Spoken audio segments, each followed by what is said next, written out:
we saw in the shows. I double down to see how it grows. You take it, you waste it. Nothing to you is sacred.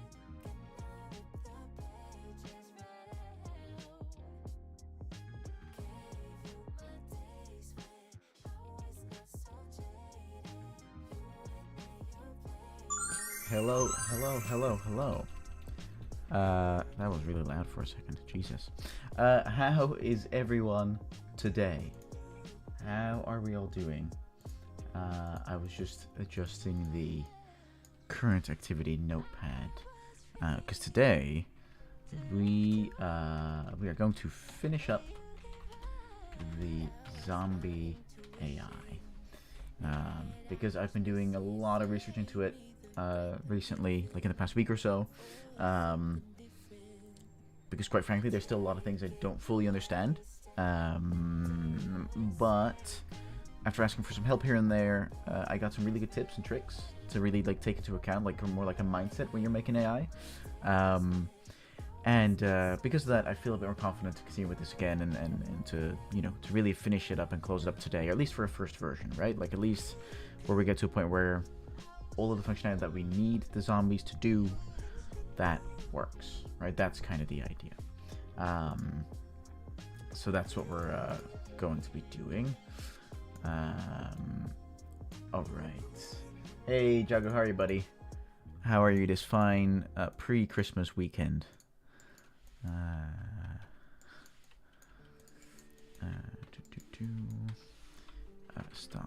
Start running the behavior tree. Right, let me share my screen with everyone so you can all see it as well. There you go. The only AI I accept. Thank you. Thank you. How kind of you. Zombies matter, you know? They just do. Set reference to the game mode. Set reference in the game mode. We always start with a little bit of commenting because else we're going to keep forgetting.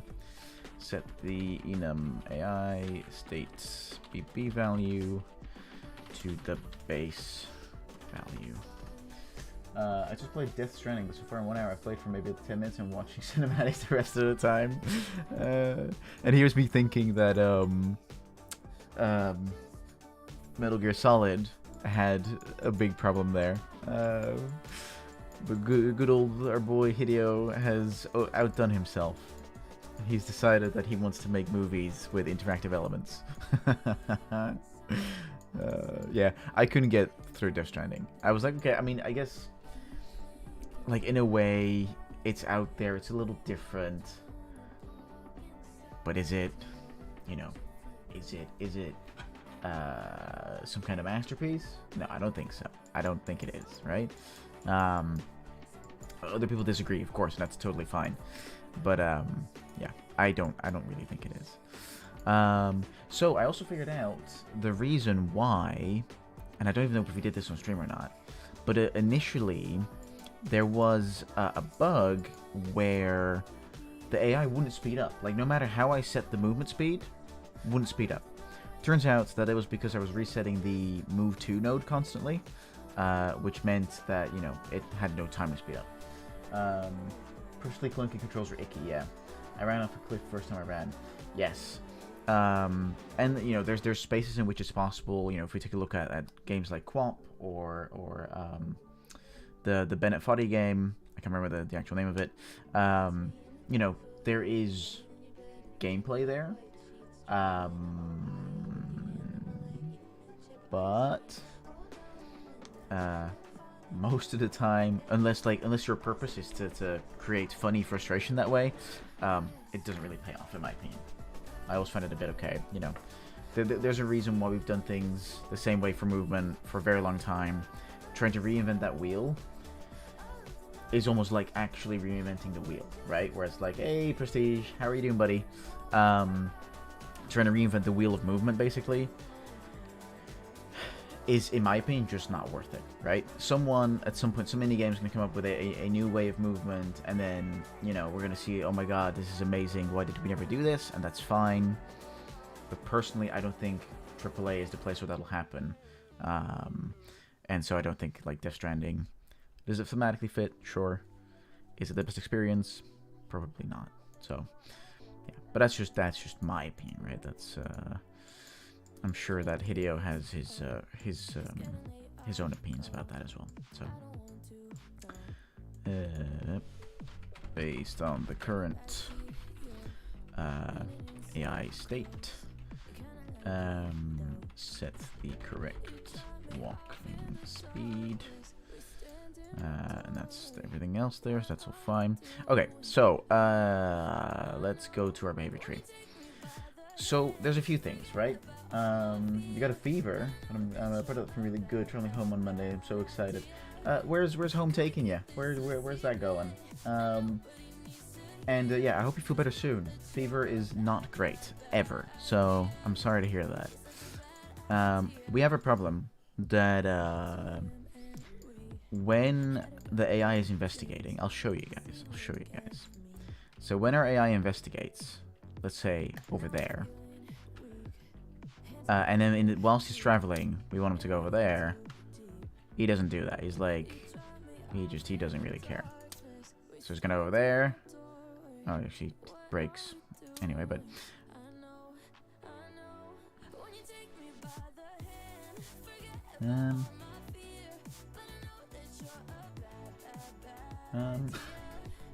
oh, nice. I have never been to Norway. I've been to many countries, but I've not been to Norway. Been to Denmark, been to Sweden. I like Sweden more than Denmark, to be fair. So yeah, and then it's just like he doesn't care. So that's the problem we're dealing, right? Like when we set a new location for him to investigate, if you like your money, then I don't recommend. Yeah. So Sweden, I think that's 14 or 15 years ago that I was there. But I remember that my parents were like, well, like costs are quite a bit higher here than you know what we're used to in the Netherlands. Yeah, otherwise it's nice. Yeah, I love to like go to like the glaciers and the glaciers and the more rugged terrain, right? I live in Sweden now, and everything here is like minus 50%. Okay, so Norway is even more expensive. Good to know. Oh man, that means I need to save up for Norway. Gotcha. But yeah, I love the idea of hiking. I don't know if I like to hike, but I love the idea of hiking. So I have a feeling Norway is a great place to see some really cool things. So to make sure that our AI basically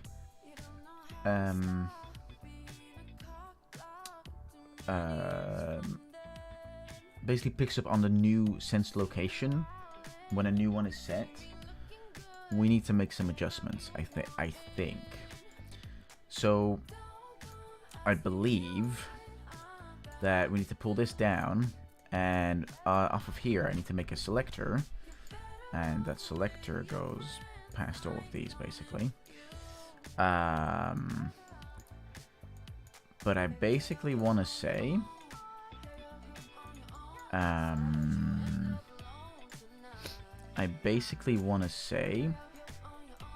that if the selector returns false, right, so it's not executing this, then I want to run a separate task, which would be to check if there's a new location, and if so, to set this decorator to true again so that we can run through this logic again. That's what I'm thinking, right?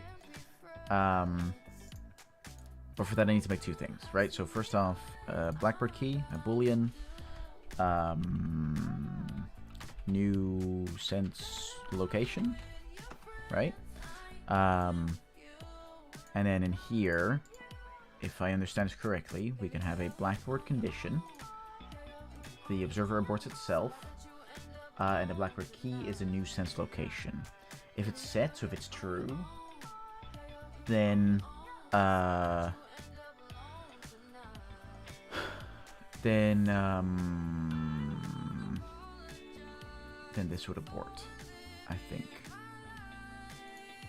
I'm not entirely sure. We'll find out. What's this instant sync? Oh, okay. Oh, if you want to like do something for all AIs, then you can use this. Cool. I don't know about hiking in Norway. Everywhere I looked seemed to have a mountain range to cross. Is it really hiking if you're not hiking up a mountain?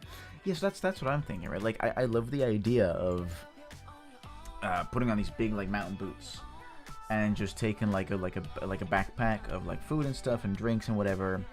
And like I want to like stick on the paths and stuff because I'm not suicidal. But at the same time, I'm like, you know, I think it'd be really cool if there's a path or like a, I don't know, 10 kilometer or like a 15 kilometer path that you can just take a few hours on and just, you know, for 3 or 4 hours you can just hike and make cool pictures and, you know, be in a company of other great people and you know, just have a great time, right? I love the idea of it. I don't know if I like to do it because I'm a little bit lazy, but I do like the idea of it. So, yeah. I mean, if you look at some, I mean, this is obviously cheating, but if you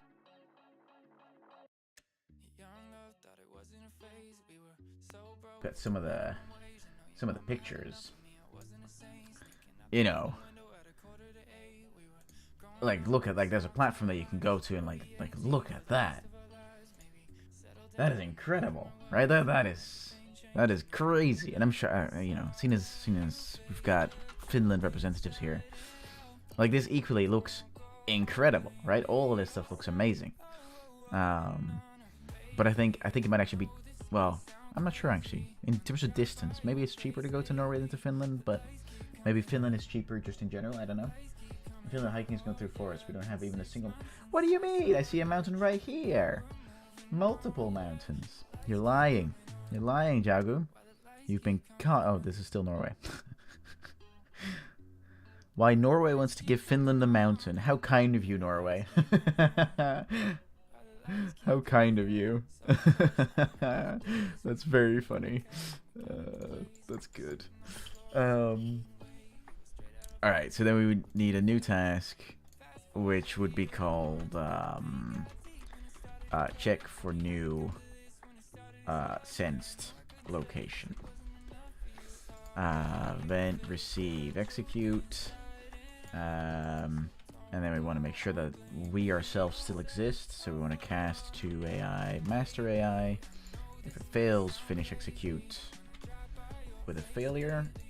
If it's true, then we want to get the blackboard like this. And we want to get get value as vector. We want to make this a variable called move to location, and we want to copy this and put it inside the variable itself to make sure we can reference the right thing. Let me just double check that worked. It did. Cool. Okay, and then I just need to double check where we store the other value. This one, so that's in the controller itself. Cool. None of the Zooms are from Finland. We don't have mountains. Amazing. Sharing is caring. We're very nice, I promise. So, okay. I have heard, right? And to be fair, I don't know anyone from Norway. I don't think I've ever met anyone from Norway, to be fair. Well, except for you, Prestige. But, you know, besides that, I've never really met anyone from Norway, I think. I've heard that, and every country has their own stereotypical things, that sometimes, right? Like, the Swedish are super friendly towards foreigners, but can be socially quite cold. Like, they can be quite reserved and quite, like, you know, not very open to outsiders, basically. That's what I've heard, right? I don't know if that's true, but that's what I've heard. But, like, I've heard that Norwegian people have that less, but they're sometimes a little, you know, a little bit sneaky, a little bit, like, behind your back kind of thing. And then there's Dutch people who are like extremely cheap. And that's true. I can tell you that is absolutely true. And then there's like Danish people who just really love pastries, and that's the only thing they love. And Finland, I don't know. I know a few people from Finland, but I don't know if Finnish people have any particular stereotype that is often brought out about them. I don't know if any of that's true. I'm just regurgitating what I've been told, which is a great basis for any conversation. I need this one to cast to AIC Master AI Controller, but this needs to be a pure cast, like that, like that. There we go. And only if it's true will we get the move to location vector. If you think that Swedes are returning cold, just wait until you learn about the Finns. I think it's very similar in Sweden and Norway. I've experienced very rude attitudes because I tend to speak English mostly. Right, okay. Because when I was there, but I was a child, so I don't know. I probably didn't pick up on any of it. But when I was there, I always felt like, when I was in Sweden, I always felt like most Swedish people, especially like in cities and stuff, they'd be like, you're definitely not from here, like we can tell. So we'll just speak English just right away, and you know we'll get it over with. And then they would just kind of like be very helpful in that way. But yeah, I suppose that's very different in a lot of different cases. So, and again, I was a child, so who knows? Maybe they were very rude, and I just never picked up on it. So I don't know. Could very well be the case.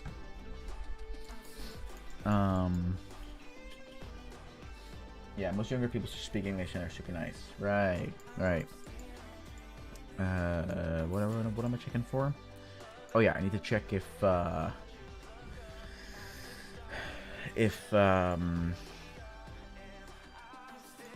this location, if the saved location is still the same as the one on the blackboard. Because inside of here, I have the create a reachable stimulus location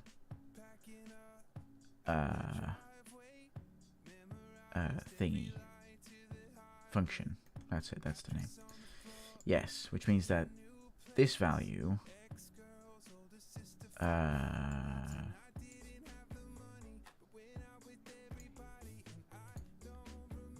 right, I'm setting that here, which yeah, is fine.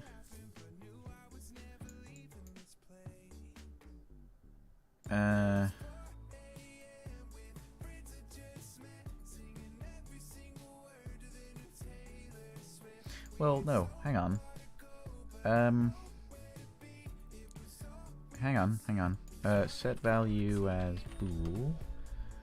And then the key name for that is nuisance location. Oops.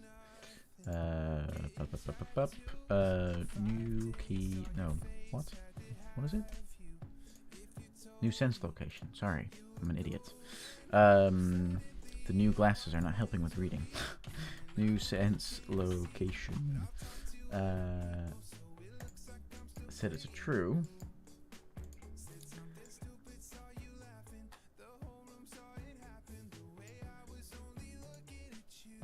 I have no idea if I'm doing this right. Hang on. I am confuso. Hang on, how do I... Oh no, hang on. How do I... I keep forgetting how to... There we go. I keep doing the wrong combo. Alright. So, let's take a look at this.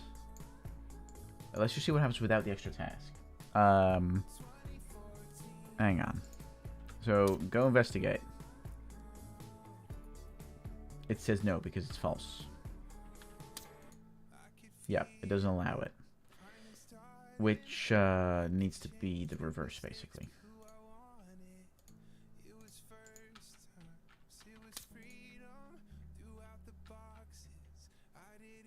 Why is it ticking back and forth?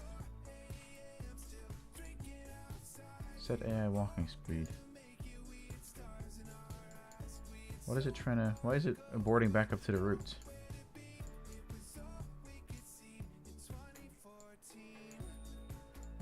Huh? What's going on in here? I'm successfully quitting out of this task, so... Oh, because I made it a selector instead of a sequence. That's why. Sorry. Oops. This needs to be a sequence, not a selector. This actually needs to be a selector, but yeah, something we'll fix in a second. I know what I'm doing. Oops. There we go.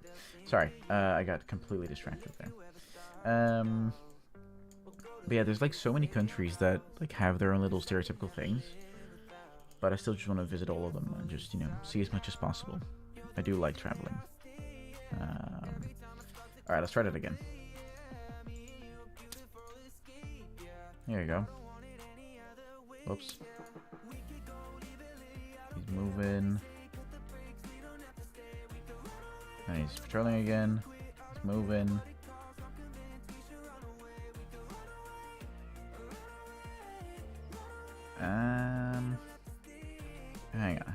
Hang on. I need to change this because this is super annoying. Because he's like, he keeps seeing me. And it's really fucking annoying. No, go over there. And now go over there. And now go over there.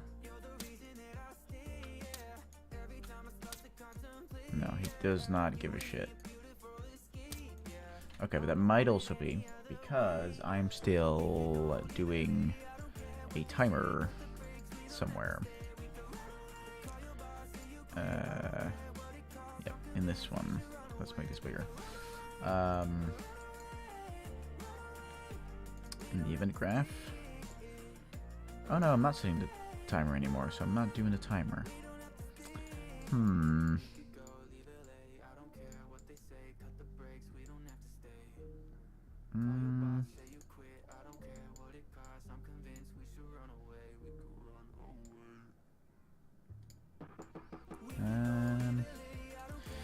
Hang on.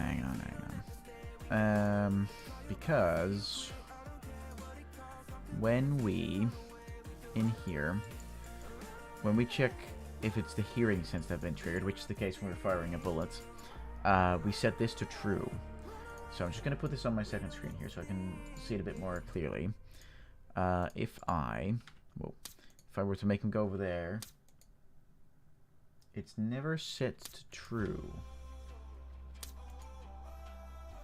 No, it's never set to true, which is a little strange.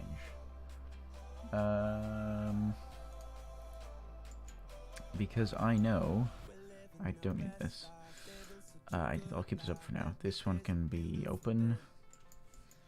Oh, because I haven't done this. There we go. There you go. That's it. Like one easy mistake. Oh no, he does not care. Hang on. Oh, he's still seeing me. What the hell? I don't know which way he's gonna go now. Ah! Hello? Alright, okay, so he's going back to his patrol location. So I'm gonna shoot.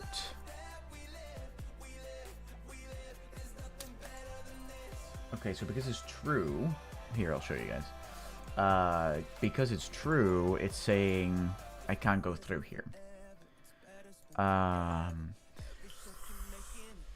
But the problem is that on the first time we hear something, does the AI debug me and give more insight over the incident? Oh yes, it might actually. Yes, you make a very good point. Hang on.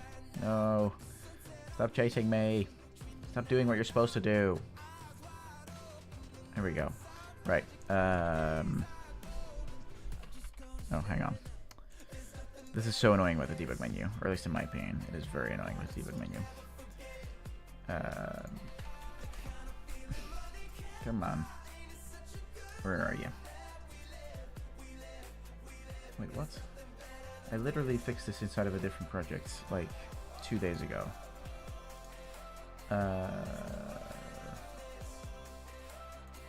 Here we go. I want this to just be this slash, please, and this one can leave.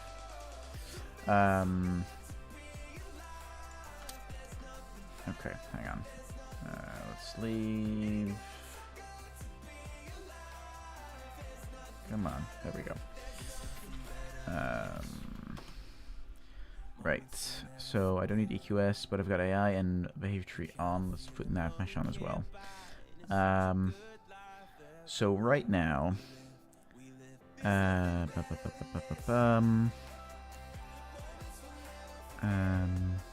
it shows me the active task and it shows me where it's moving. So there's two move tos that are paused at the moment. I don't know why, but they are. And it's showing me those senses up there. So it's saying that that is true. Yeah, because it's true, it's not executing the code, of course. Because as we can see in here, it's saying, you know, this condition is true, so it's failing, right? Because we want it to be not true, we want it to be false. Yeah.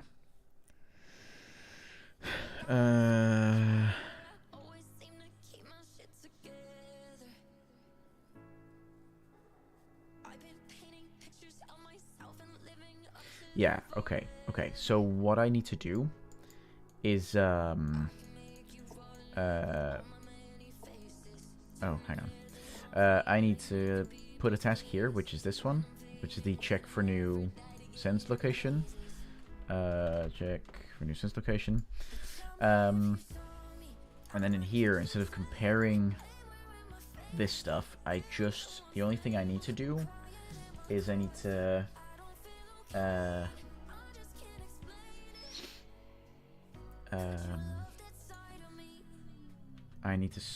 stop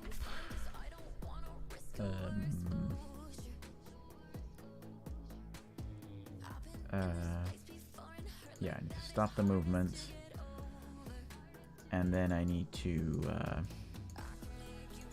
and then I need to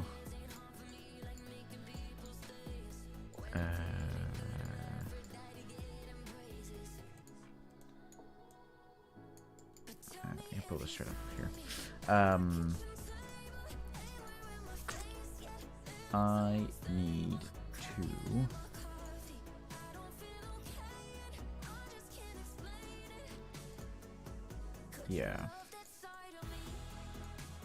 I think all I need to do here now is set value as bool.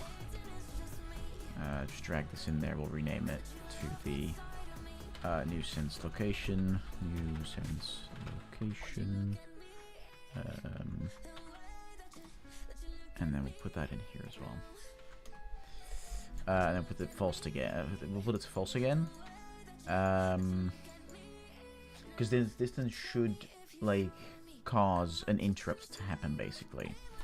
Finish execute. Success. This should cause like an interrupt to happen in the move to functionality, which should then allow it to grab the latest value, basically. Which would be nice to have. Okay, so let's first open up the gameplay debugger. Cool. So we're gonna go to new sense location,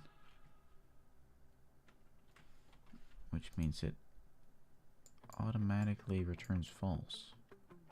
You say you hate me, then you ask for it, right? Don't you know I know, but that's a waste of my time. We be dancing, that it was the rest of our lives. You relapsing, thinking that we still had it die. You say you love me, but you know that it's fast. Used to love, I'll say it back, but I'm not one to kiss ass. Know that some people love to love, but that's not my type. After so many years, like you know what I like. It's not grabbing any task. Because for some reason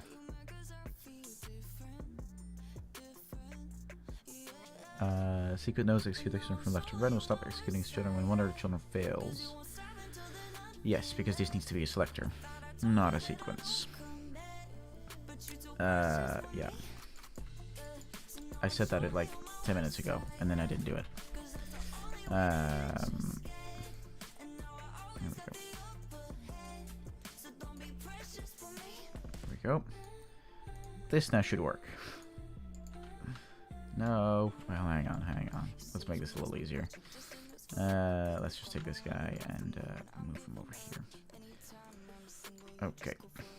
Cool. Let's open up the debugger. Right. You're gonna go over there.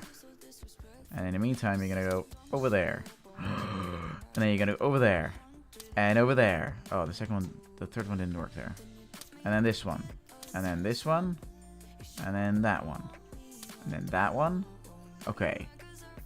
So at some point it breaks. some point it breaks. But it works like the first 3 times. So one thing that I think that might be about...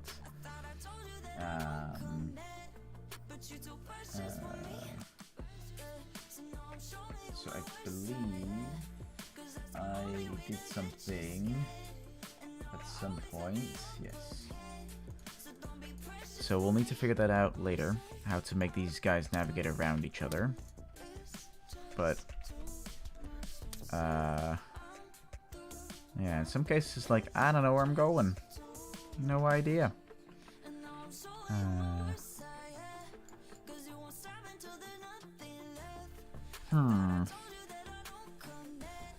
It gets into like this infinite loop.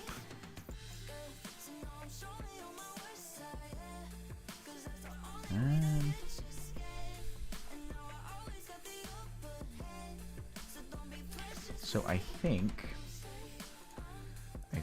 inside of here, we only need to set this to true if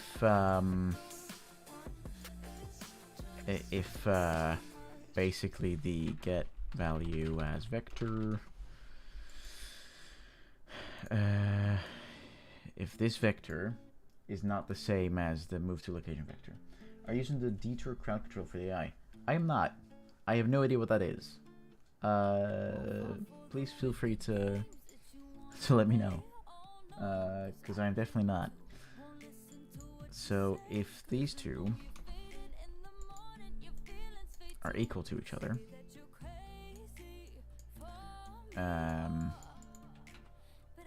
those two are equal to each other, nearly precisely, with like a 0.1 difference.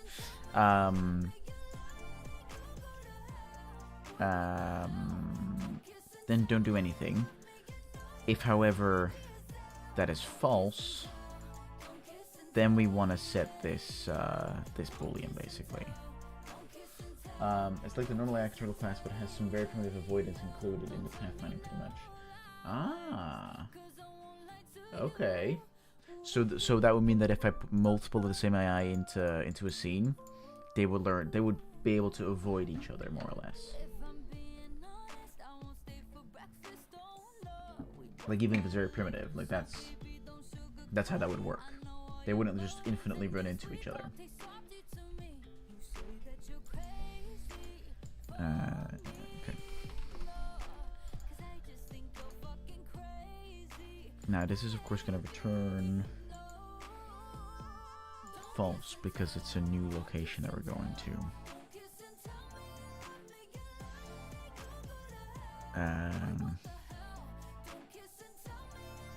Sounds useful for a game of big crowds. Yeah, it's not very good though, but it's like way easier than coding your own avoidance. I might have to look into that then for when I have multiple in here, because that does sound a lot like very helpful, to be fair.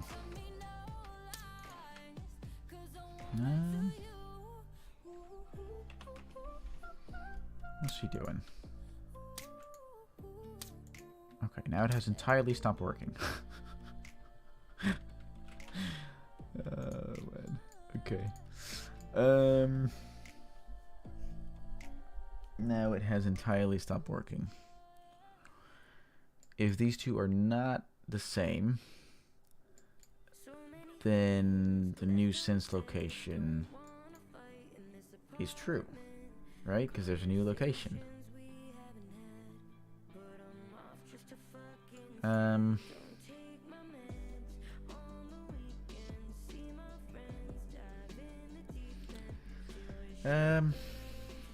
Is there a better way to do this? Is there a different way? Because trust me, I've done a lot of Googling over the past few days to figure out if there's different ways to get the AI to dynamically update the location it's going to when it's a vector, when it's not an actor. Because with the actor, you can just use the active goal tracking tick box. But when it's a vector and the vector changes, there's no easy way to let the AI know, basically, or to let the move to location node know. So that is a bit shit, right? That is not very great. I'm just finding a way. I'm trying to find ways to work around that. And I feel like in theory this will work. We're doing now, but at the same time, I'm just like, is there an easier way to do it, right? Because usually the first solution you come up with is not always the best one. It's usually the least practical one, to be honest. But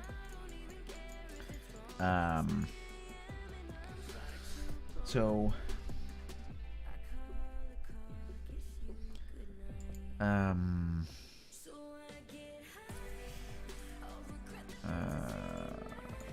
because this won't work this way.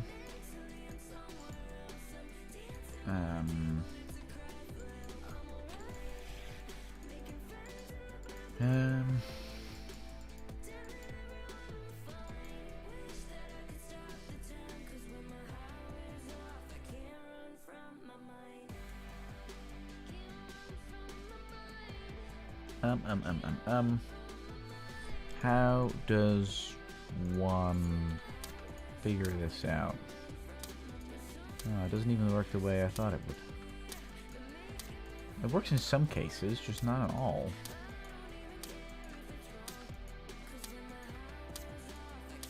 Like, that's strange.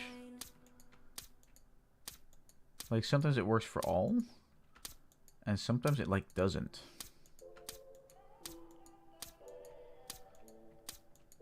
Like, this works nearly flawlessly. But, like, then with some of them, it doesn't.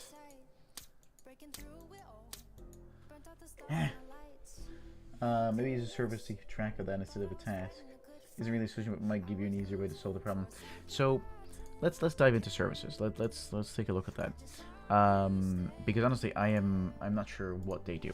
UE5 AI service. Can I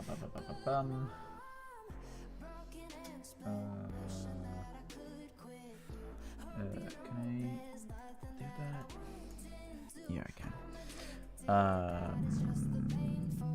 Behavior trees. What is this? A state tree is a general purpose hierarchical state machine that combines the selectors from behavior trees with states and transitions from state machines. Huh. I have not seen that before. I did look into the EQS, which is pretty cool. I don't think there's much application for us in this project necessarily, or at least not in the moment, because we don't really have anything. Well, we're not querying the environment for any data, because when we see the player, it's like, you know, see the player. It's like a decorator. Usually you'd use them to update values because you can have them tick. So you can basically tick per state, if that makes sense. Right. Right. But then...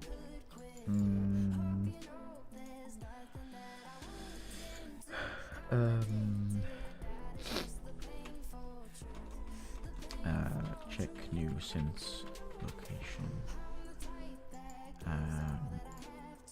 What are the... Right. I'm not professional when I say AI though, so like take what I say with a grain of salt. Yeah, no, I mean that's totally fine. I really appreciate the call outs. Node reference, please. Source nodes. These attach to composite nodes and will execute at their defined frequency as long as their branch is being executed. These are often used to make checks to update the blackboard. These take the place of traditional parallel nodes and other behavior tree systems. Okay.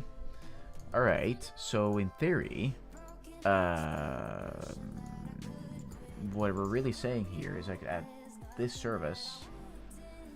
Aha! Which if I put this to like 0.1, that's plenty. We don't need to deviate on this.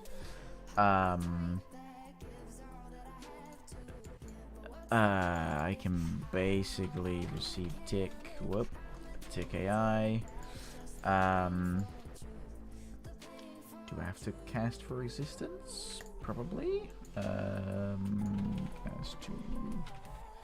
Not sure how expensive this is to do.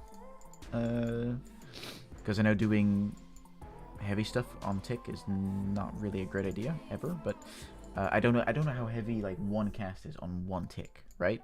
I don't know how much that affects it. So I don't know. I have no idea. Survey is valid. Oh, right. You make a very good point. I could make this, oh yeah, I could, well, I could do a general is valid, it doesn't matter. There we go. Okay. Because then I can make it a pure cast, which is a lot cheaper.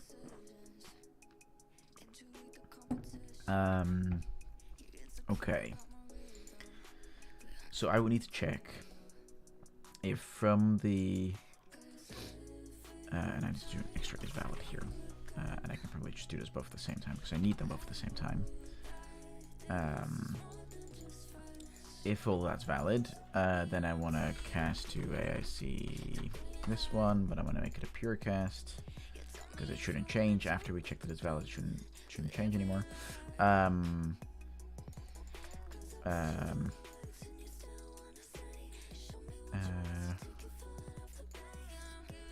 I want to get the move to location vector.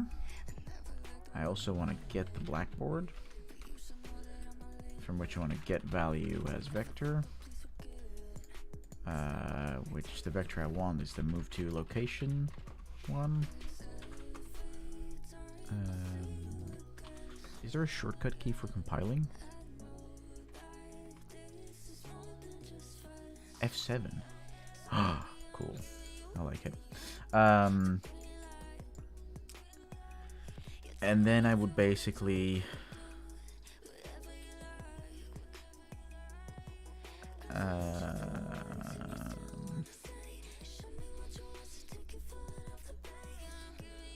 There's valid node is like a branch photo. I don't need that there.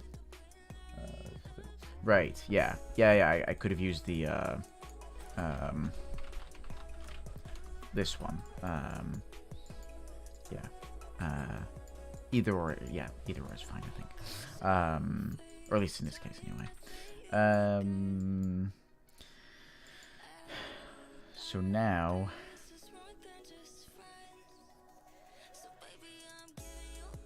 I basically need to check whether these two are still the same or not. Are these two still equal?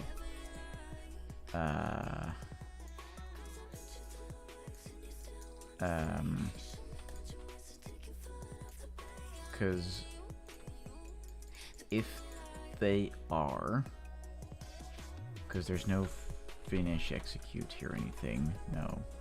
What happens when how do I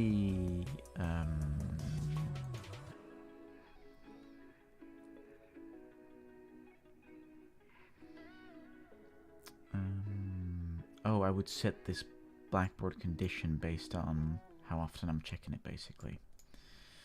Right, that would be a bit easier to do. Yeah, because then as soon as... Yeah, there's a hotkey for... I know. I just thought about it. I was like, we've got the Blueprint Assist plugin, which is great for a lot of hotkeys, but I was like, I have to like move my mouse over there into the corner every time. But no, F7 is closer by on the keyboard, so that's nice. Yeah, okay, so basically what I'm not looking to finish executing anything here. I'm just saying that if this is true, so if these two are the same, which means there's no new sense location, then we want to drag off the blackboard and we want to say set value as bool. We want to give this a key name, which is new sense location. And we want... did it by mouse again. Damn. And we want to basically... Yeah, if this is true, we want to set this to false. Right? But if this is... Oops. If this is... if this is false, so there is a new location, then this is true. And at that point, we want to basically go in here and we... yeah. We don't need to set this to false because that's what our service is for. Right? That's what our service is doing. So we just want to stop movement. Okay, so let's run through that. So we're going to go into this selector. We're going to see that this is indeed set to false. We're checking every 10th of a second, which is quite frequent, but we're checking every 10th of a second if the current move to location is still the same one as the one that's stored in the blackboard. If it's not, then we set this to true, which cancels out the sequence, moves it to this task, inside of which we stop the movement, we finish the execute. I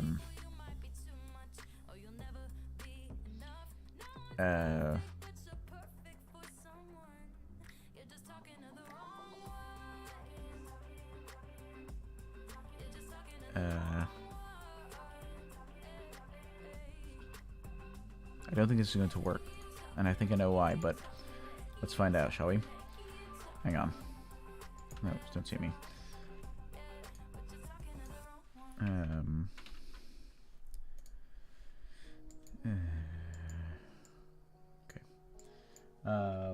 Serve the backseating, but you can also use the blackboard key variable instead of fname. Make it instant editable and it will be exposed and can be set within the BT, so it makes your task or servers reusable even with different blackboards, without the keys requiring the same name in other blackboards. And don't apologize for the backseating. I really appreciate it. I really do. So don't worry about that. You can also use the blackboard key variable instead of fname. Make it instant editable.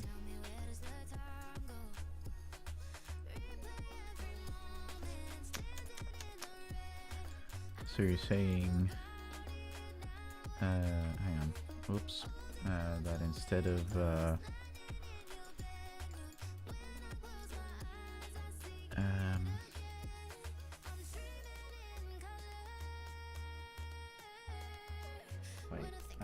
blackboard key variable. Oops.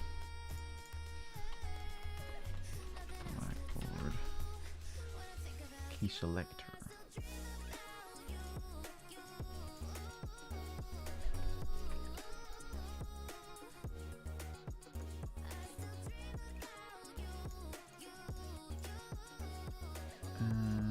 Okay, let's look into this in a second. Let's first really check if this will already work the way that I'm hoping it will. All right, go and investigate over there. Okay, now it's constantly returning false, and I think that is because you can drag up the variable and just set as type without having to get the black variable. Oh, okay, that is actually really useful. So this doesn't work obviously because in here we're already setting this, which we shouldn't do. And I still don't think that. Ooh, that still might not work. Let's do that again.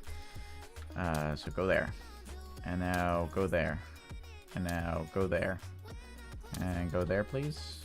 Okay. All right. We're seeing some similar stuff happening.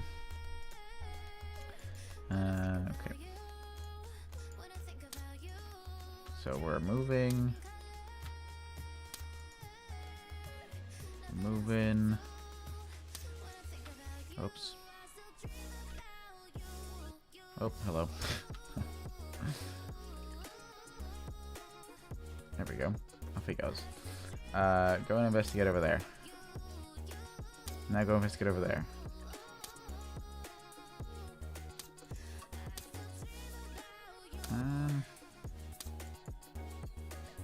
Okay, so it doesn't quite work. Can I look into this one? See what he's returning. I wish I had an ultra white now. That'd be nice. I do have all the names in here. I do. Okay.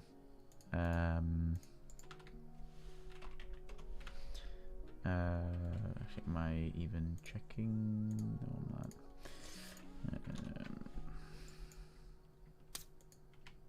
So it's saying true. Oh, it keeps returning true.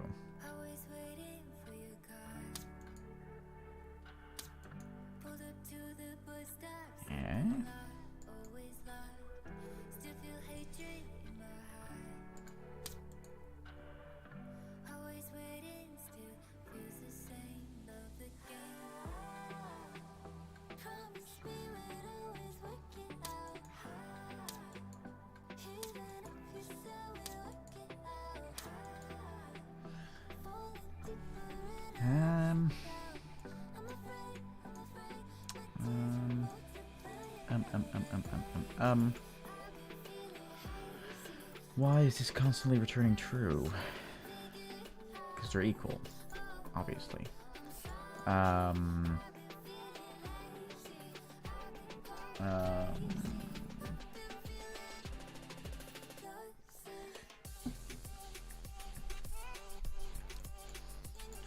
Settings type.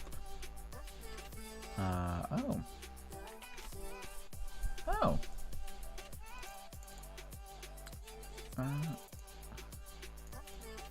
Hang on.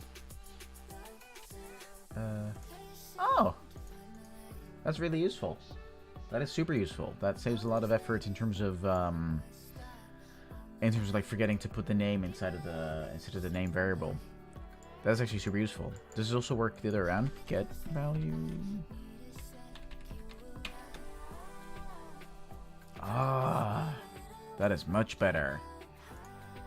So I could get move to location. Oh, hang on. W. Move to location. And then. Wait, but then yeah, I don't need to do the casting at all. Well, except for obviously this variable, but I don't need to do it for this part. Ah, you can do whatever. Just remember that set it in BT. Yeah. Yeah, I mean, for good measure, I'm going to name it whatever key I want it to be, right?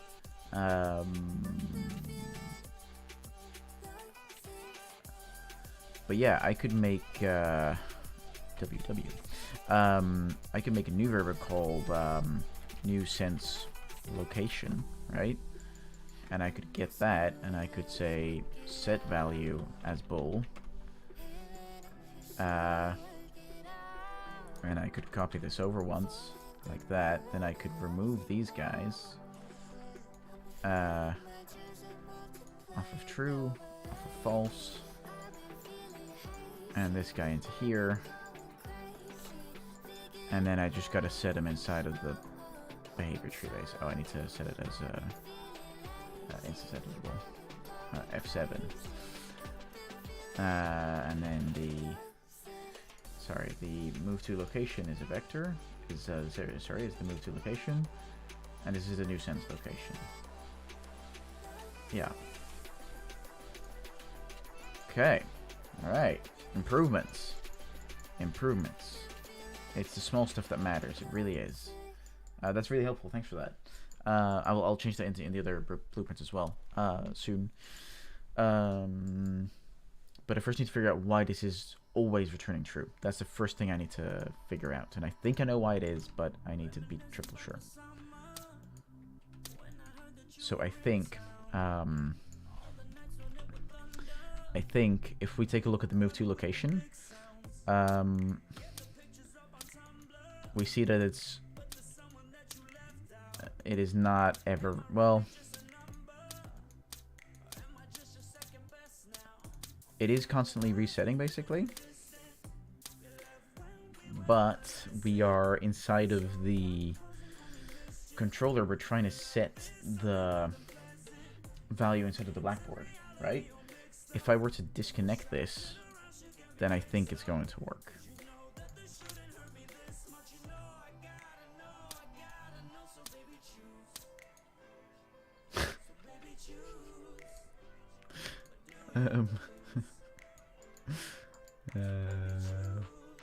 Hang on.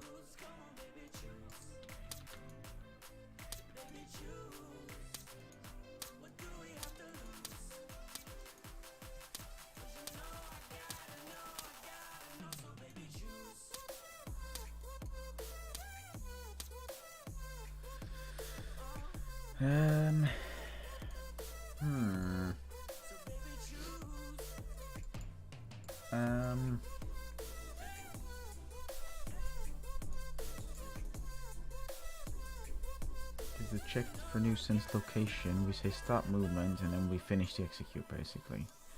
I just pulled the behavior tree off to the side so I can see what happens. Yeah, the service is never returning false. For whatever reason that is. I don't know why that guy just came to my location, but Like, that is strange.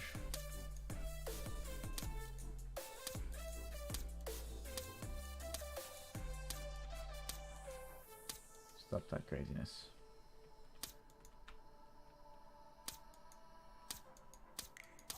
Yeah, I am getting new values inside the blackboard. Which means, yeah, it never returns false because it's always the same. So where am I setting that? Where am I setting that variable? So I'm obviously setting it here.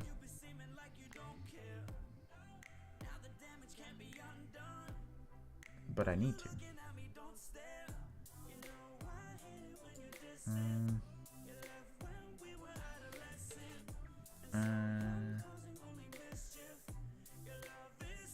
Because also it has no location to move towards if I disable this. That's basically what we just saw just now.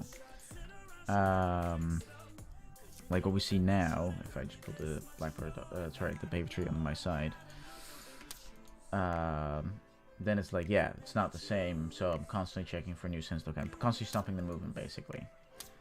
Because it's never the same. Yeah.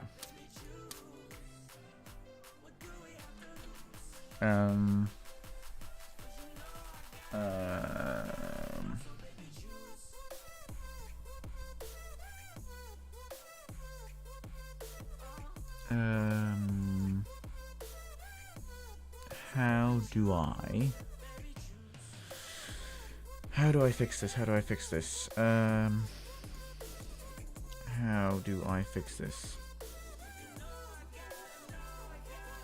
I basically have to declare one of those two variables as like the safe variable, like the one that doesn't. Okay, so let me. Okay, hang on. So when we when the perception gets updated, right? Let's run through it.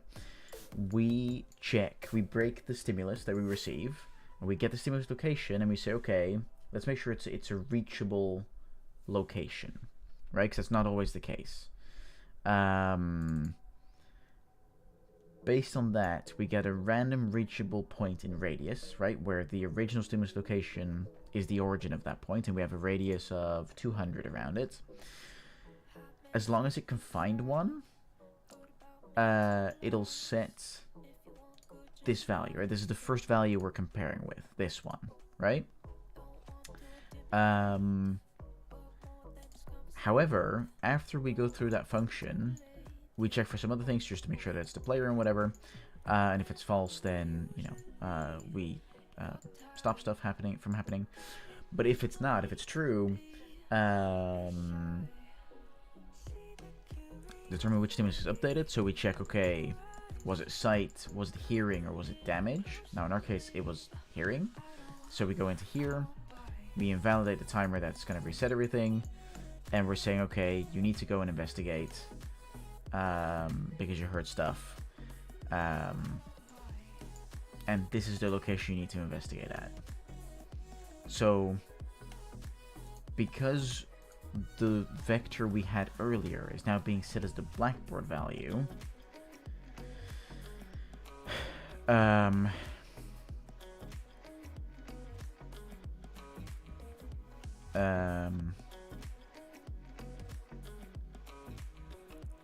yeah, because it all happens in sequence, it'll always return true because we're always working with the same variable, because that's what they're doing.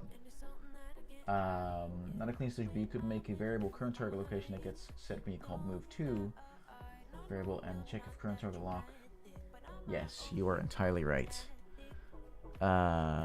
Legendary. What's here? That is a good point. Let me find me on the BP. Yeah. Yes, you make a very good point.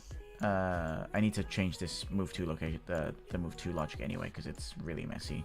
Because it's got like animation states in there and stuff. But yes. Yeah, and then the current only gets updated after we've stopped the movement. That'd be the idea, right? After we've done the reset, that's when we set the current location to the same thing as as the new value, basically. Yeah. Yep, let's try that. Let's give that a shot. That might very well be it. Current move to location. Then inside of the move to, let's just do with the investigate because that's the easiest one to do it with. Let's get rid of that. And then we will actually, we will actually do current location. Is that what I called it? I did not. I call it current move to location. Right? Yes. Which is a blackboard key selector.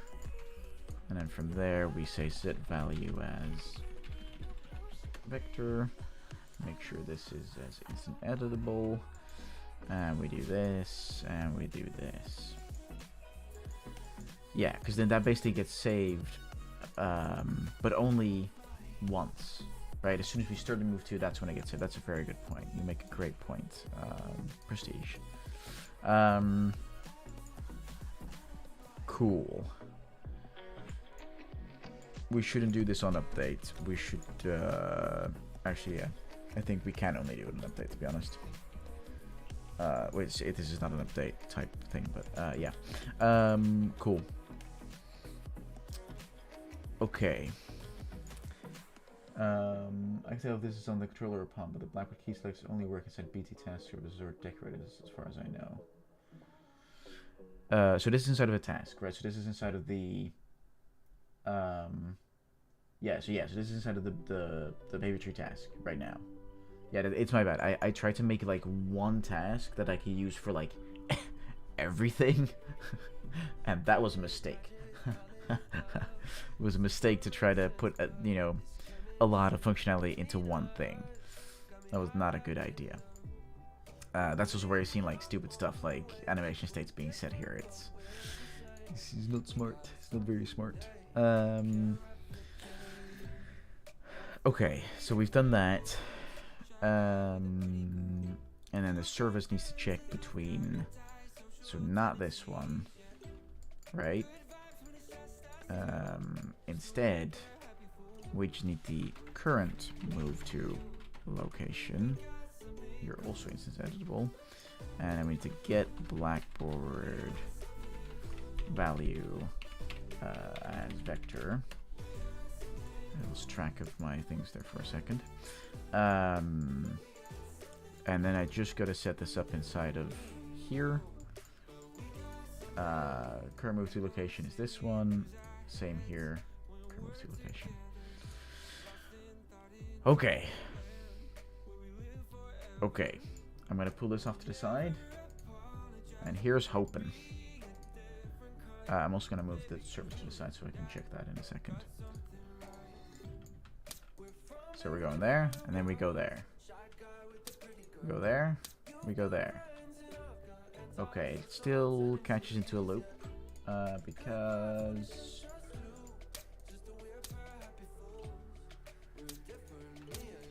hang on, let me restart that. It says true. No, stop running towards me. You idiot.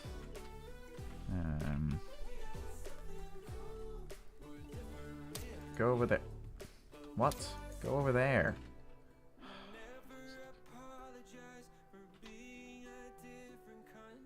Oh my god. These zombies are too clever. Too clever, these guys. Go over there. Okay. Now it's got stuck into the task basically.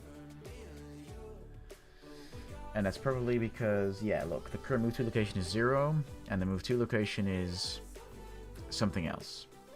Oh yeah, duh. I never set the move to location here. The current move to location anymore, which is stupid. So I need to grab, I can make this a Blackboard key selector. I've learned a new trick and I'm going to use it. Oops. But instead of nuisance location, it should be current move to location. And then we make another one called move to location, which is also instant editable. And then we just gotta get value as vector. And we gotta grab this one and we say set value as vector. And then we gotta plug that one into that one. And we can add it there. Yeah.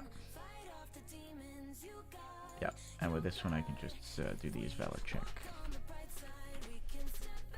Whoa. There we go. If it's not valid, go into this execute. Into the finish execute.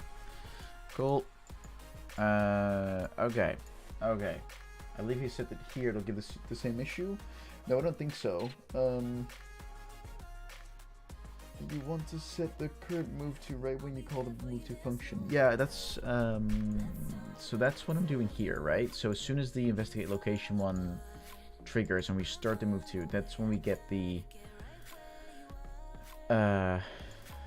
current value and put it into the current move to location value. Hang on.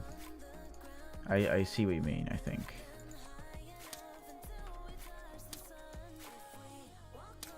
Yeah, this indeed follows the same logic and it's flawed. Oh, actually, well, hang on. Okay. Oh, I know why. Hang on.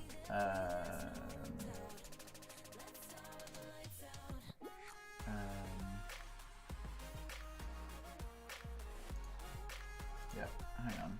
Current move to location. I set up one of the things wrong.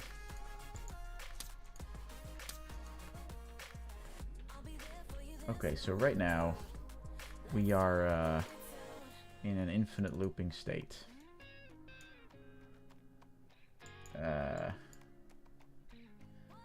And that is because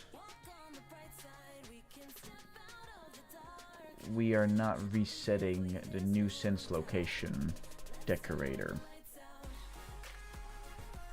That's why.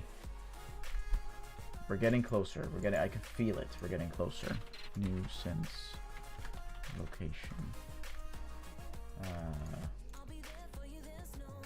We're getting there. I can feel it. Set value as bool. Put it in there. Set this to true. New sense location, yes. Okay. Let's try that again.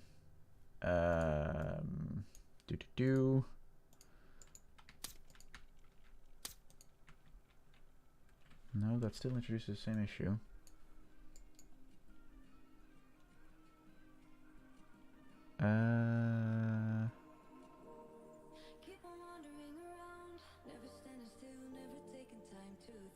But look, you guys can see as well. Move to location and current move to location are both to the same thing. But new sense location is still returning true. Oh, because I set it to true. Small tick boxes and things, man. Right, again.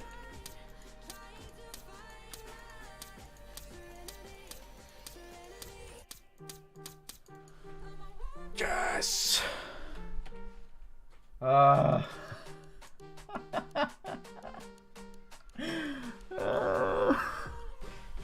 AI is fun.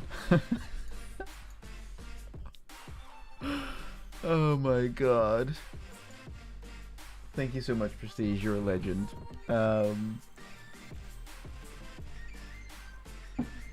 This is stupid.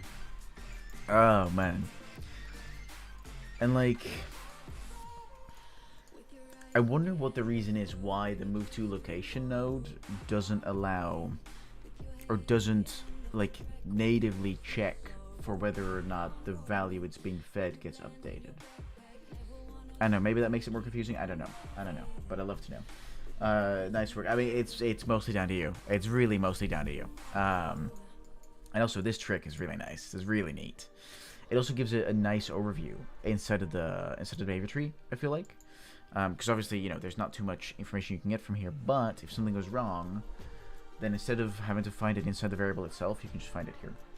I'm pretty sure it's given a copy, not a ref, which is why it'll stick to what you pass into it. Right, okay. Ah, okay. But yeah, then I wonder why that was done rather than, you know, because one of the people I went to university with, they mentioned that it's supported in C++, but it's not supported in Blueprints, so or in you know, Unreal C++, right? So I don't know, but yeah, this now seems to work. Great. We just need to apply this to, not to attacking. Attacking is fine, but we do need to apply it inside of the. Oh no, the idle one is fine as well because this one works by itself. Yeah, but we just usually copy everything. Yeah. Okay, actually, okay. So this really puts us in a good place. Now the only thing I need to do is about the animations. I need to make a specific task for the animations rather than keeping it inside of the move to location task, right? So there's a few things I need to demolish out of here. You know, I need to take this function away. Get out of here. I need to take you away. Get out of here. I need to take this function away. Get out of here. I gotta take that away. Out. We need to keep this because we need to set the reference. That's fine. Actually, we might not need to, but basically this whole thing here that I'm doing here, I just need to basically Control X, go into the behavior tree, make a task called update AI animation, and on receive execute, I basically need to paste this in. Now I obviously don't have a lot of these things here, but that's okay because I actually don't need this. No. I can just say I can make a variable called enum AI state. I can make that a blackboard key selector. Make it editable. Where's F7? There it is. Yeah, I know. And then we need to get value as enum. And that's the one we plug in there. Yeah. And then the only thing we need to do is just cast to AI, master AI, finish, execute with a failure. I need to promote this to a variable if we're valid, and I just need to change the name of this variable to AI master ref. I think that's what I called it. There you go. And then inside of the move to node, we take this custom event away and take the function away that was calling it, which means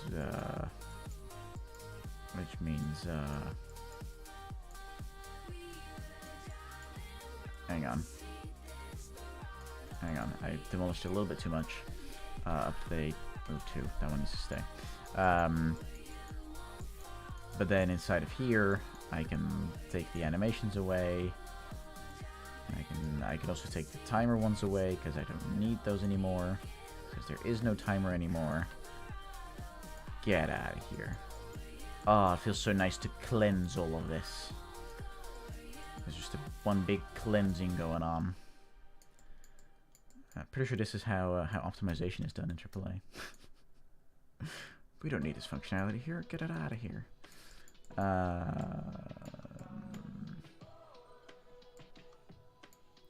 If this doesn't exist, Oh, right.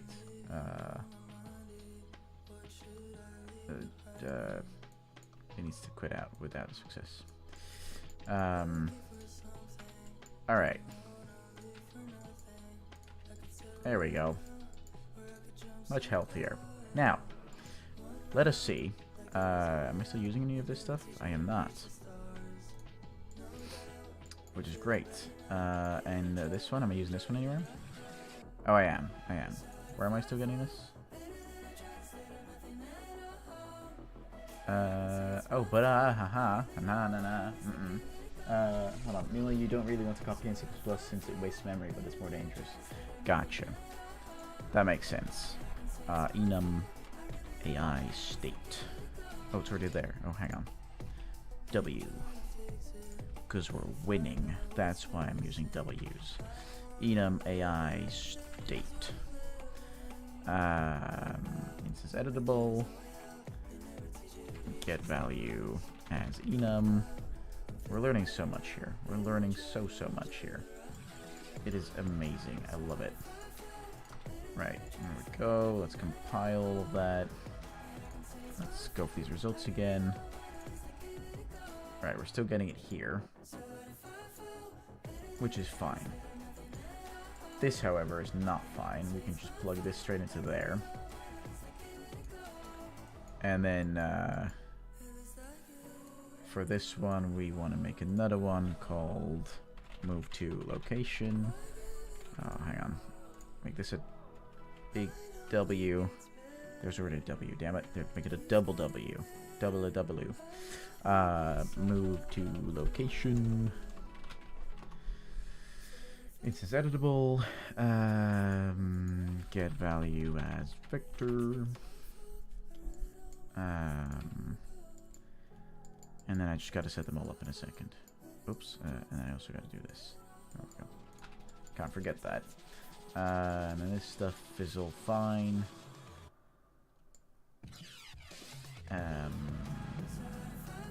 And we could really just make this a... I don't think this really makes much of a difference, but it looks a lot cleaner. There we go. Cool. It really makes no difference. You had a look at verse yet, by the way? Well, you're gonna have to remind me here. Was this a game that I was looking at?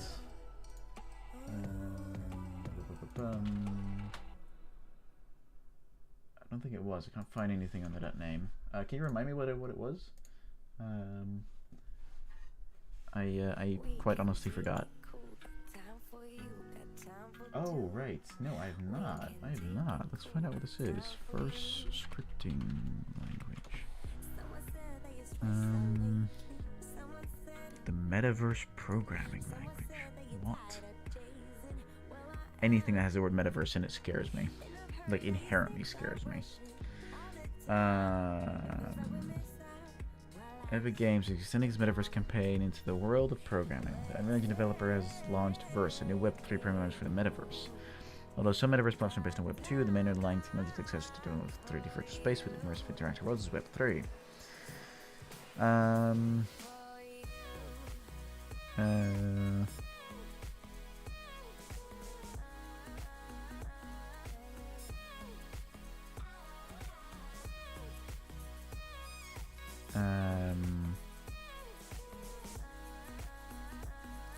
Social interaction in real-time shared 3D environment.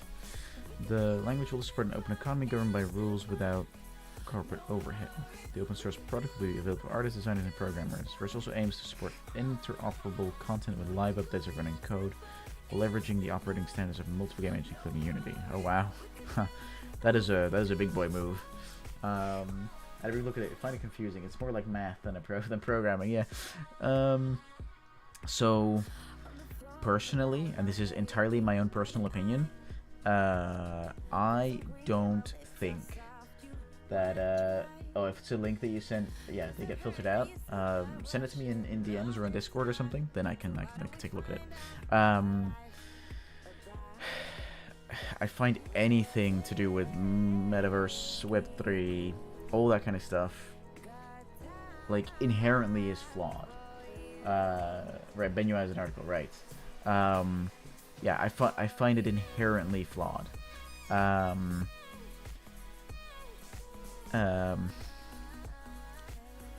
Because it's meant to be governed by smart contracts and stuff like that, and like governed by everybody, right? But if a developer decides that that is over, they can just decide to do that. Like, there's no smart contract. Might be better read than some blockchain website. Yeah, you're totally right. If some developer decides to change that, they can. Right? There is nothing stopping them from doing that. So ultimately, it's still all based on trust. Yeah, I don't know. Yeah. So yeah, I always find that metaverse is not great.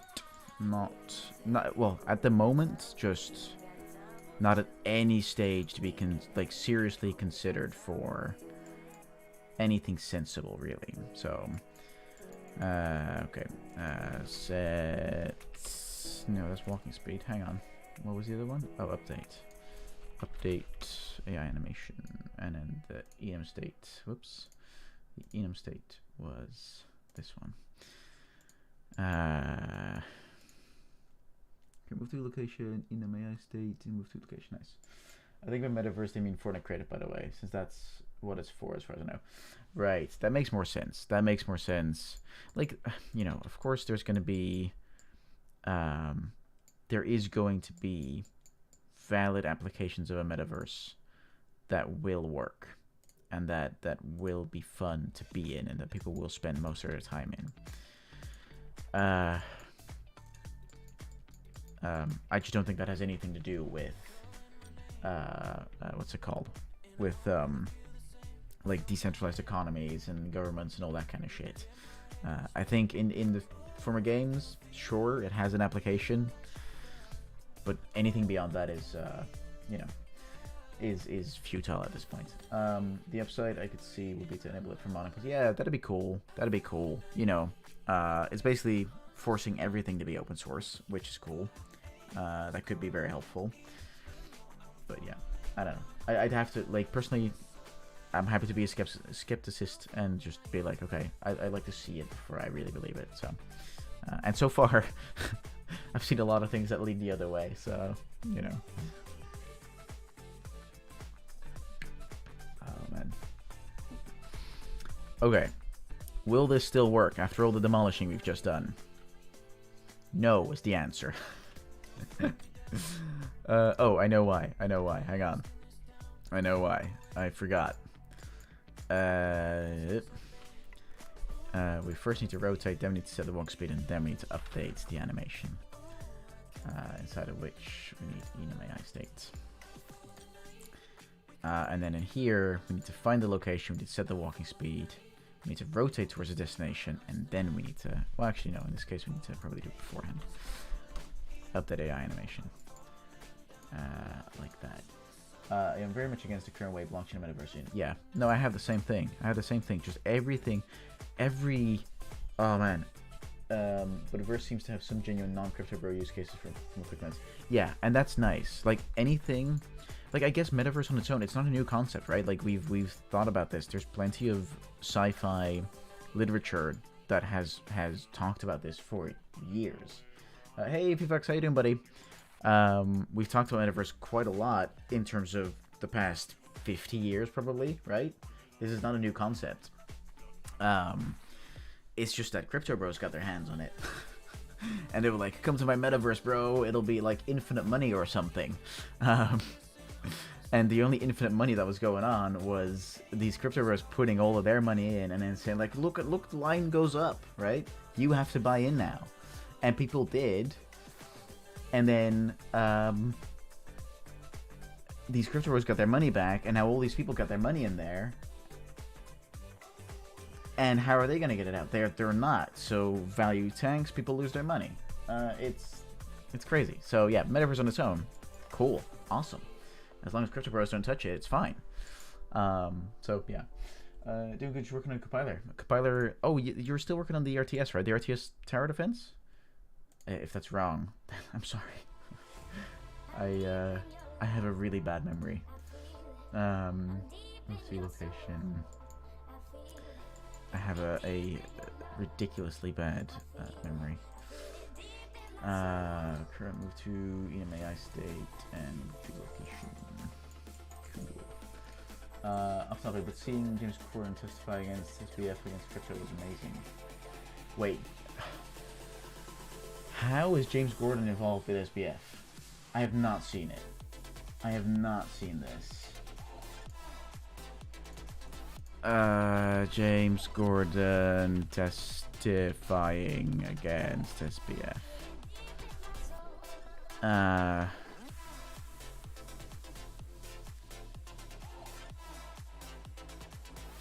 Wait, where do you have a link on Discord by any chance? The actor who plays James. Oh, right. Sorry, I thought it was James Corden, as in, you know, Fightman, this guy. I was so confused. I was like, what? How are those connected? What in the hell? Hold on. James Corden, Gotham. What is his actual name? James Worthington. Oh, is that? No, that's still the character name. Hang on. It is played by a lot of people. It changed my Googling term. Stop it. Gotham actor. Benjamin McKenzie. Jesus. Benjamin McKenzie. Okay. Benjamin McKenzie testifying against SBF. Right. Oh,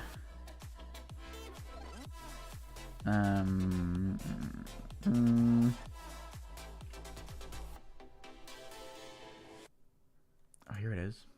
Oh, it's just a really small picture. Hang on. Is there like an actual video of this? But how are those two like connected with each other? Why? Ugh, man, the whole FBX thing is stupid. I was working on that as well, but taking a break from it, working on some other projects. Ooh, what other projects are you working on? I do love myself switching projects, to be honest. Like I do like doing that. Like, I'm not joking. Okay, let's see if this works now. Also, we were just making simple AI. Simple. Cool. It's moving, but not really moving. And that is likely because we don't need this one. The animation's working. The checking for service is new working. That's working. This one is not working. Patrol location. Move to location vector.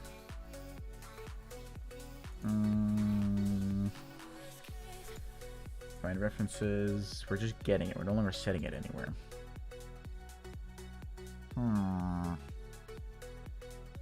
What?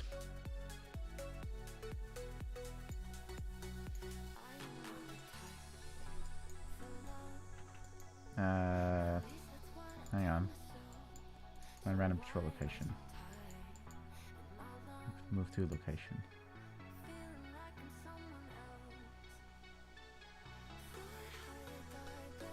So how was this ever working? This should have never worked. What? Oops. There we go. Okay, strange. So now we're not using this anywhere, right? No. Oops. Get out of here. Well, so I don't know anything about compiles. Like explain this to me like I'm a 5-year-old. If you want to, like, obviously you don't have to, but yeah, explain this to me like I'm a 5-year-old, because in terms of that kind of knowledge, I am. He's very outspoken against crypto. He was mostly saying that SBF isn't an isolated case and crypto can't be allowed to operate like it is. Yeah, exactly. And I think he makes a great point. There's plenty of people who I have known in the past who have used crypto to, like, I'd say allegedly, because obviously I can't prove it, but allegedly have used crypto to, avoid taxes and stuff like that.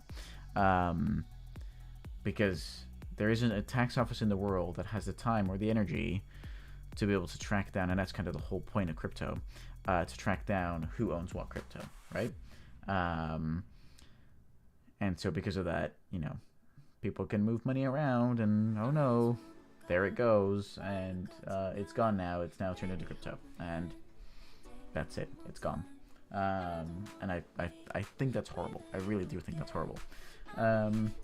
There's obviously use cases for it, right? There is definitely countries in which you want to do that, but in 95% of the cases, probably not. So, where I personally think you shouldn't do that.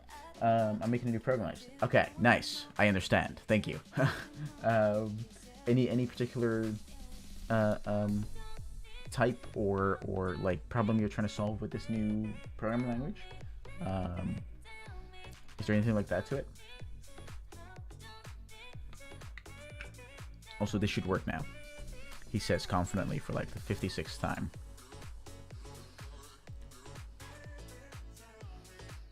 As it does not work.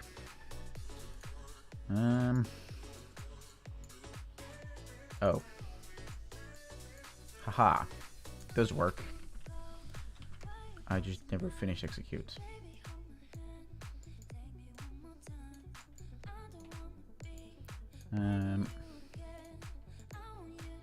Off he goes. That's really just making one fun. Nice. Awesome. That is impressive. Look where the zombie man go. Let's actually just disengage for a second.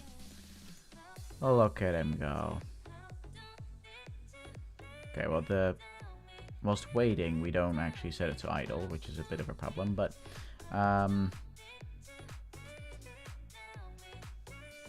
I mean, I can fix that. I think. I think I can fix that. Cool stuff. Oh, yeah, that makes me wish I had more general program experience. Nice, yeah.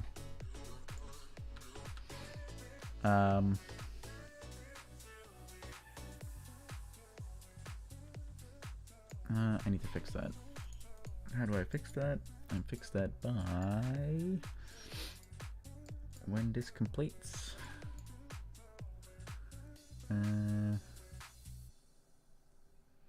Well, during just before I wait, I need to set it to idle basically.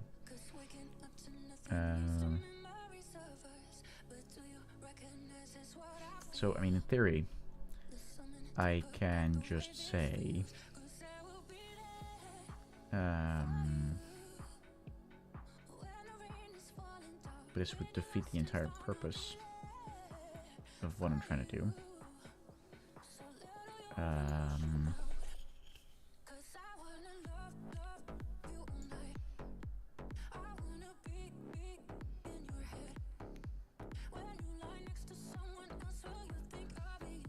Well, no, it won't. I can go into here. No, I don't want to do it in here. No, I want to make, yeah. Yes, I will do it in here instead. I will just say,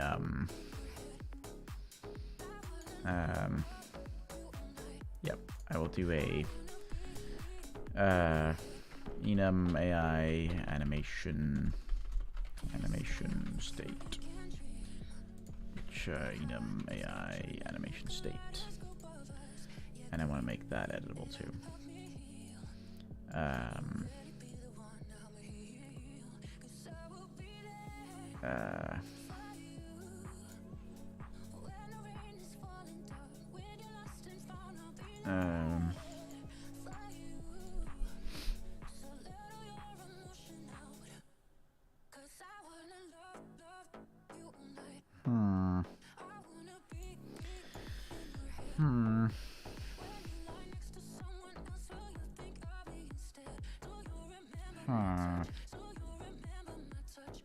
I have an idea.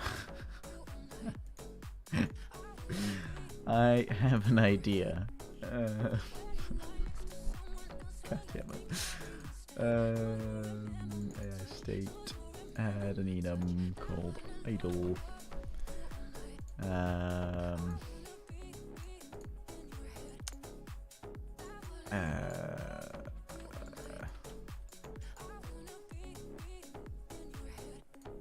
idle, and finish execute.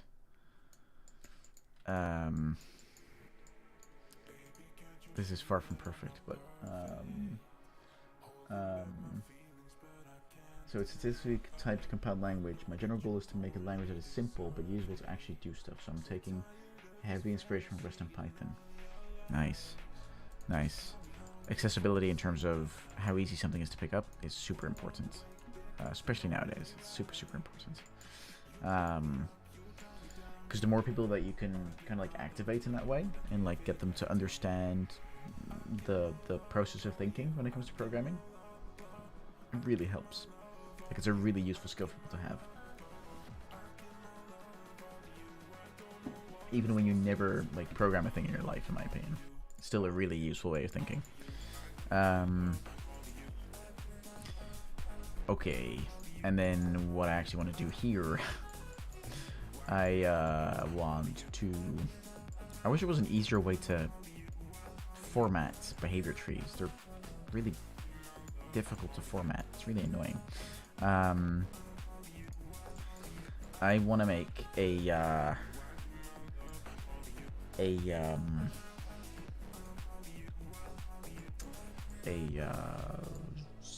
sequence? Where did my sequence go? Oh, there it is.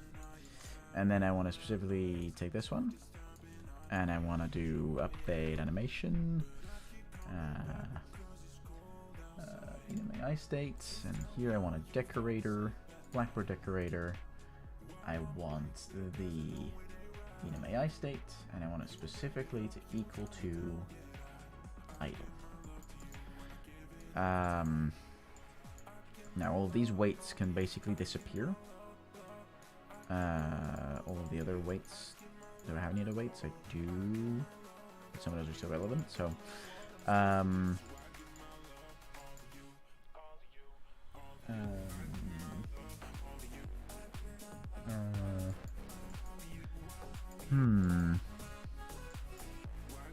where do I set this? So where do I set the enemy AI state?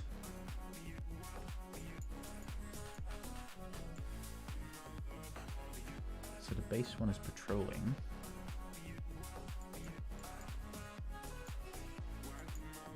Right, I'm doing this based on the inputs, basically. Yeah. So basically, when I finish this, that's when I need to set it.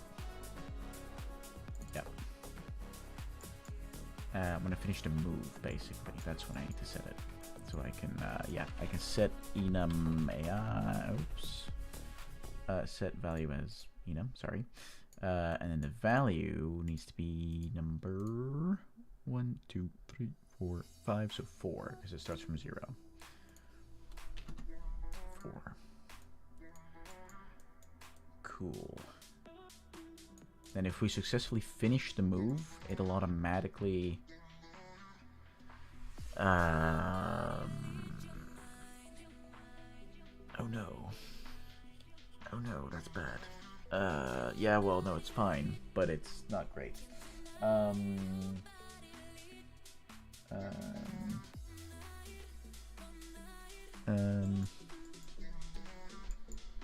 Will this be the best way to do it? I don't know.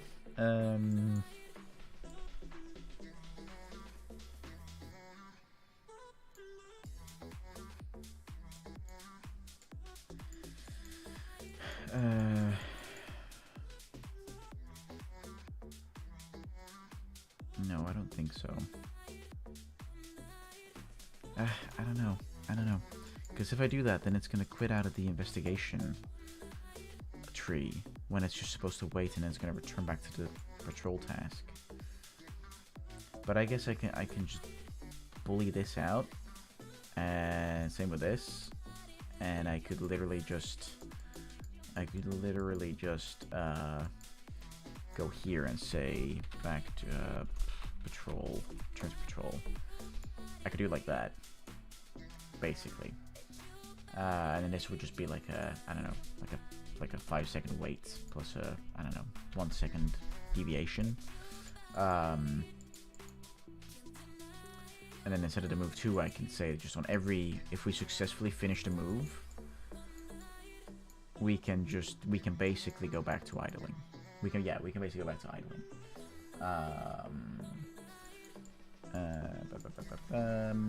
Like that, and like that.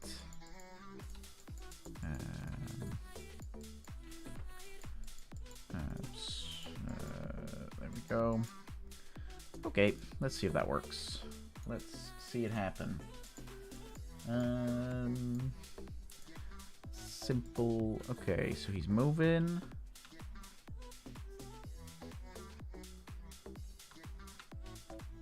Okay, and then he moves over there. Great. It's a little weird what I see going on here, but...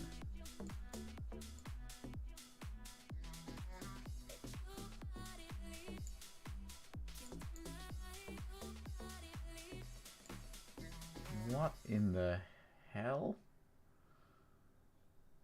is going on here?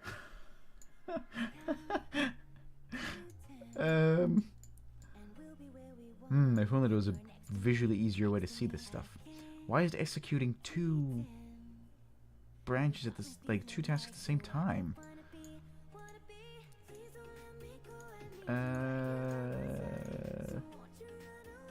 Because this just finishes execute properly.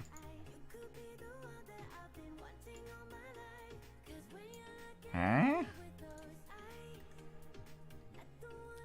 Where's my behavior tree gone? How is this even physically possible?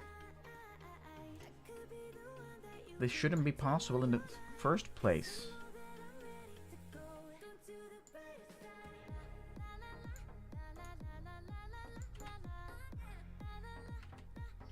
What? How did this break? Well, how did it break but still function? Is it just a visual thing? Okay, well that's where the animation breaks a little bit, and also the functionality breaks a little bit. Oh no, functionality breaks a little bit. Let's quickly enable this.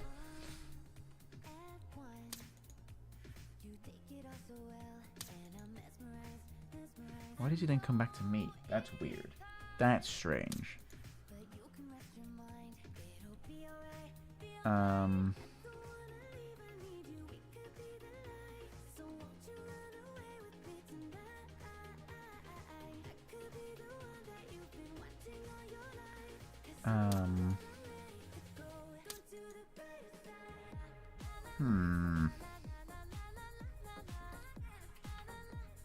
Oh, you fit through there. What?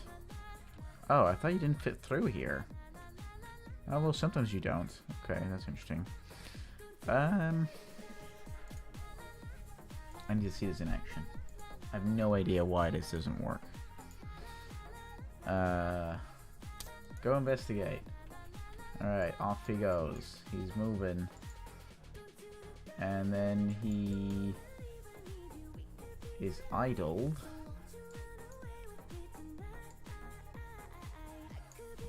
What? So we're gonna go and investigate. And then we're gonna go back to idle. Oh, for God's sake.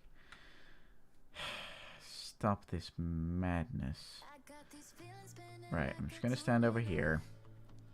There he is. Okay, I'm just gonna stand out of range. You can't see me from here. So I'm gonna shoot there. Actually, I'm gonna shoot here.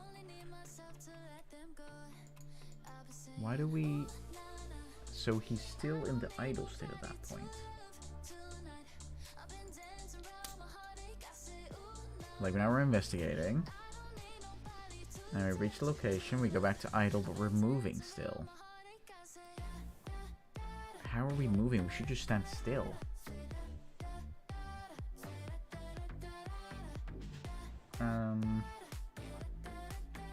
This is the first time I've come across this issue. Ever. Here, I'll see if I can show you guys. So, right from the start already? Oh no. Now we're just executing one. Hang on. If I go there, which is to investigate, which is great, we're doing that. When we reach there, we go idle, which means we're waiting. Now we return back to patrol.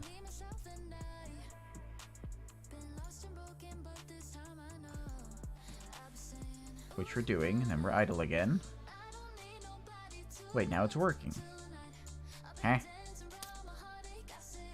Oh, well, that investigation doesn't work.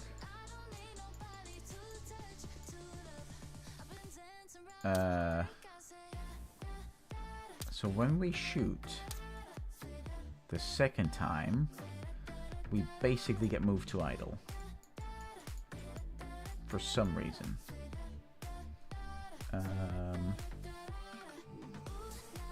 And I'm a little confused as to why. Because all those keys are right. Right, those are all there. That one's there, that one's there. Got all of that. Return to patrol is there. This is all okay.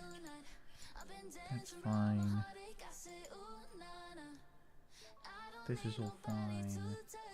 Quantum debugging. The bug only happens when you aren't looking at what is actually going on. That is exactly it. Everything looks fine. So why?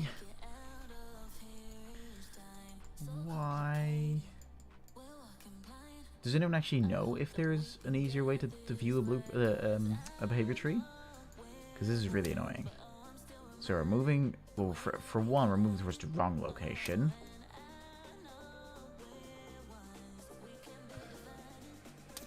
Like, that was not where I shot. Like, now we've reached the right location.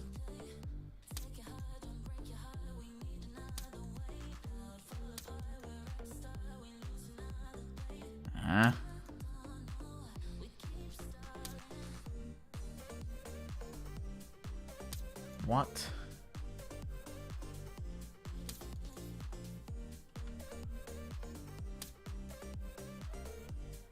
What?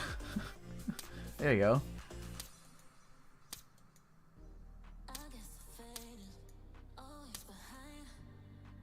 Like, if I shoot the second time, it just cancels out and goes straight to... But also sometimes it doesn't refresh at all.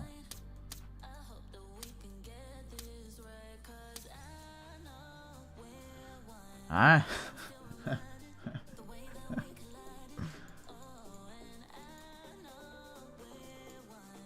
like it recovers, right?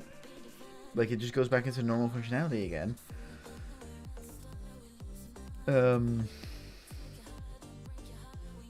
But it broke something that was working just earlier.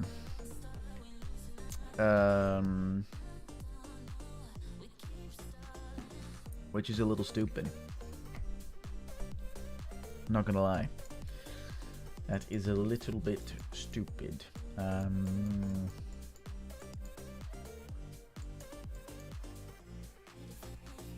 it confuses me and quite frankly scares me a little bit. See, because it didn't do what it's supposed to do just then. So base, oh, and then it goes to the last one. Oh.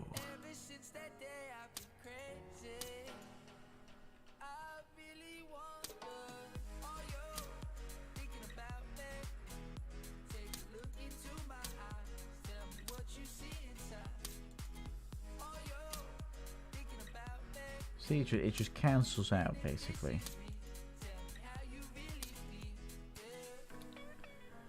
I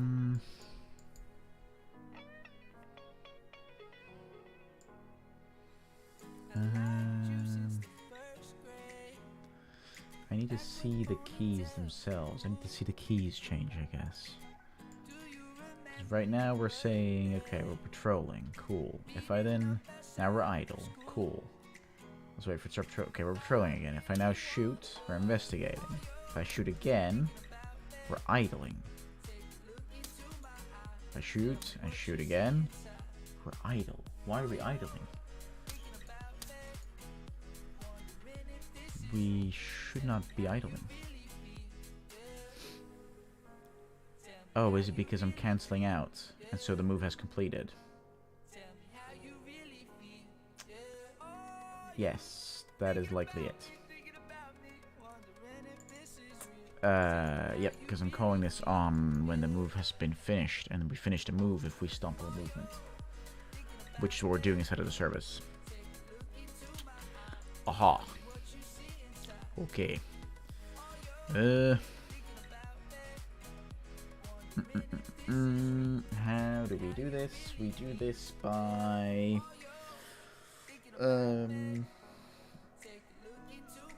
how do we fix this? How do we do that?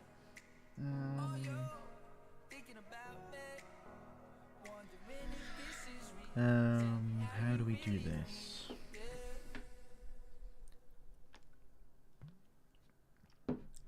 Yeah, because I just said what the problem was, but I forgot what I just said. It is because, what was the problem again?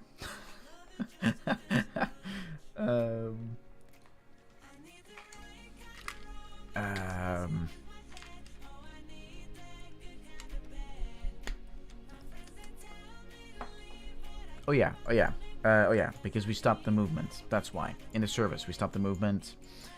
And then, because we stopped the movement, it says on move finished, and because it then says on move finished, it moves us back to idle, which it shouldn't, because yeah, I'm putting this basically in the wrong place. That's really what I'm doing.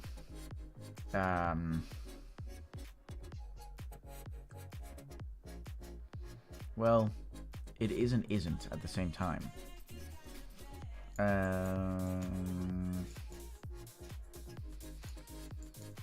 It's in the wrong place.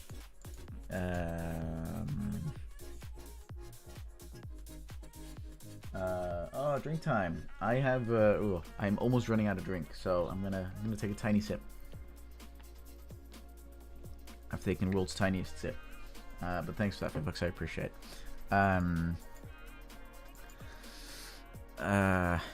How do I fix this?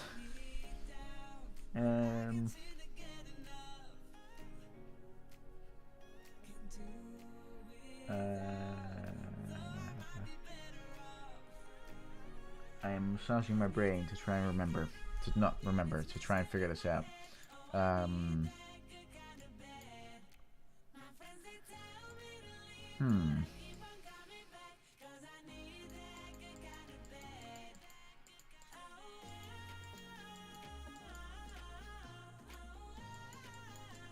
Yeah, I guess I could, no, because if I make it a separate task in which I do this, then I,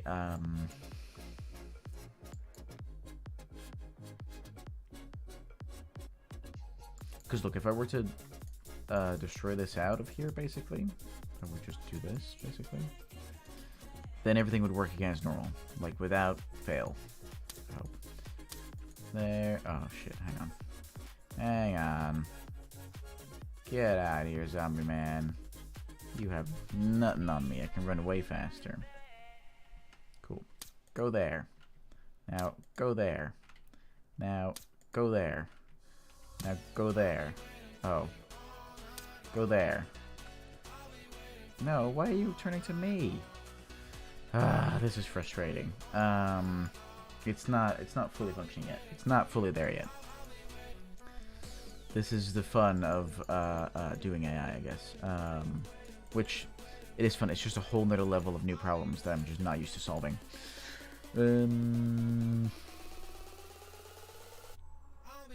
What is causing the problem? I got a text from my father, which is a Christmas band.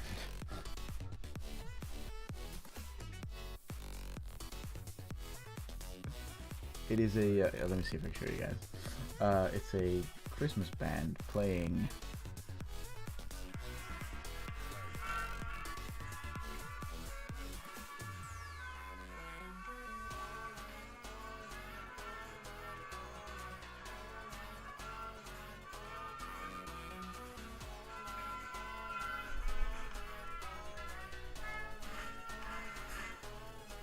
cool.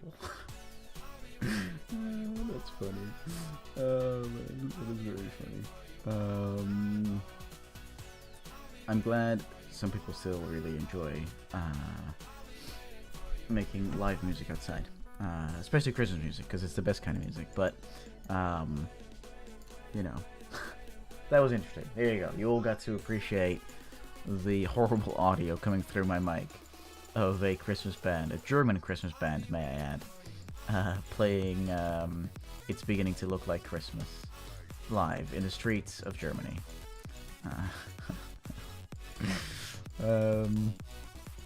Okay, so let's logically think about this. When we finish this task, we don't always have to go back to idle. Like, that's not the case, right? We can instead just, oopsie doopsie, you know, we have a new sense location that we gotta go towards.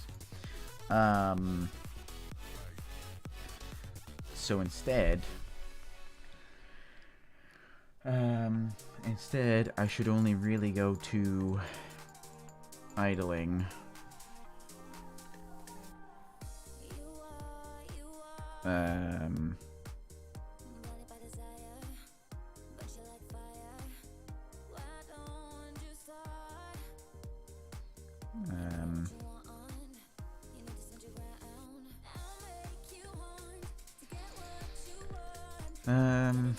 Instead,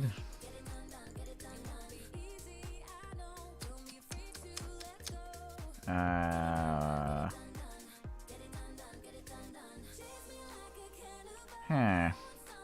don't know.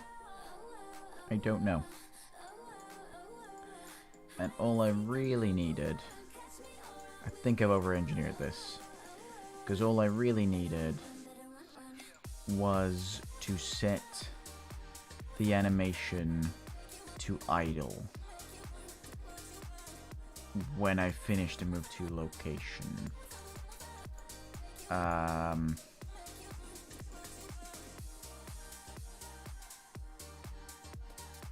Like, that's really the only thing I wanted to do, right? So I could realistically just pull out another update animation, set it to Enum AI state. We could copy and paste this a few times, which not that one, but in this one totally should, like that.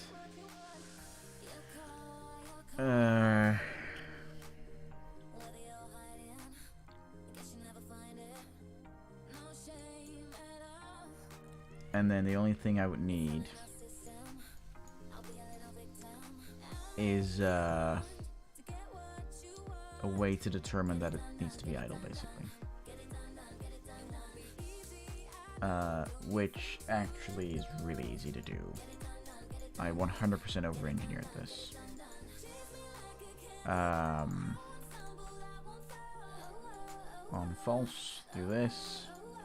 Promote variable. Back to idle, question mark. Make it editable. If it's true, take this guy, go up here, set it to idle, and finish execute. There you go. That's all we had to do. And then inside of AI state, I can take away the is idle one.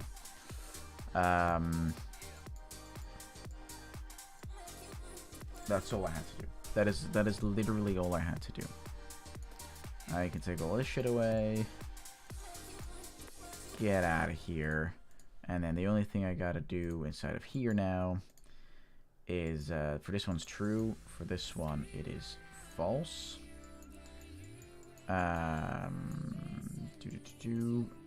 False. That one's fine. Besides that, this one's true. This one is false. Let's find out. Cool, he's moving. And then when he gets there... Alright, hang on. He's not waiting for anything now. After I do this, he needs to wait for, I don't know, for like 3 seconds with like a half a second deviation. And the same goes for this one. Wait for 3 seconds with a half a second deviation. And that's basically it. Cool. Alright, off he goes. He waits. He waits. He waits. And then he moves. And he waits. And he waits. And he waits. And he moves again. To a newer location. And he waits. And he moves. No, and he waits. He waits. He waits. And off he goes. And then we're going to go over there. Oh, look at him speed up. He's going for it. He's hungry. And then he gets there. Oh, he doesn't wait. Why doesn't he wait?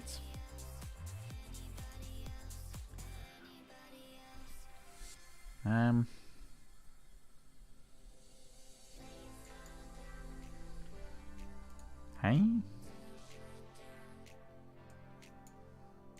New bug unlocked. Oh. I know why.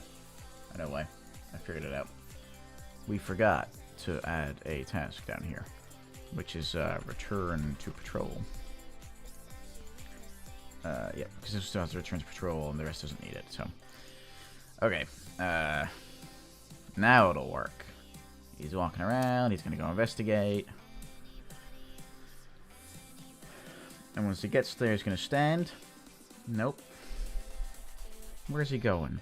Where was he going just now? What was he doing?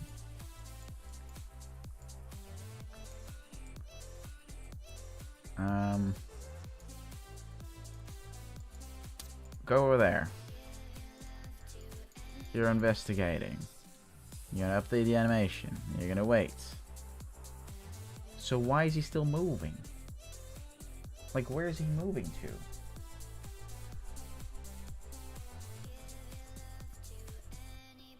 And I don't know why he's now no longer got the red animation.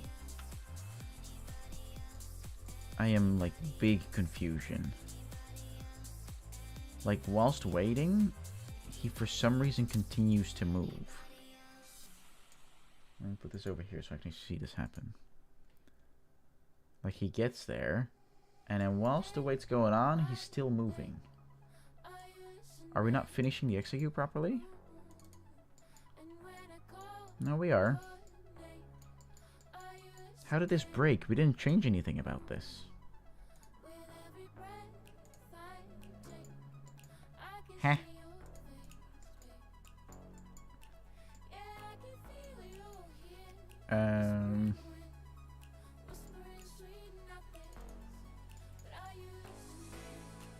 Yeah, we're also finishing execute here. So that's all fine.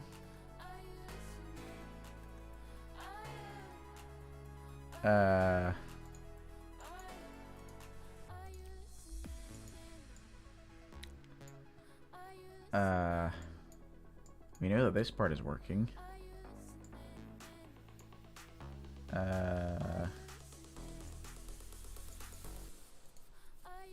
So the only thing I should check here is just that, you know, if it's false, then we need to quit out of it. But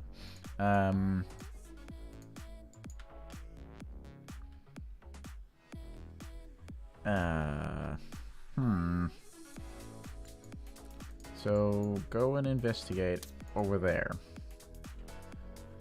Now I'm gonna pull this off to the side.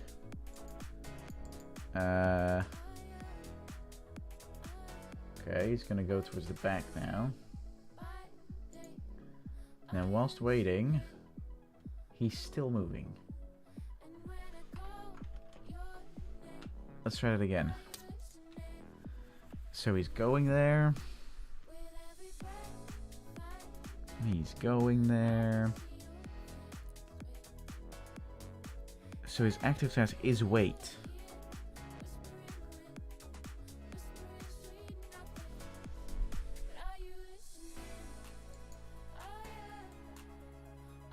And the return to patrol task isn't after the wait.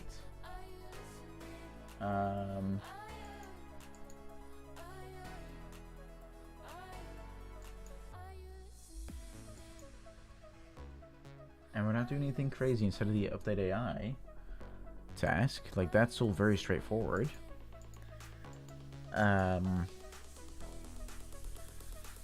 So why is he moving?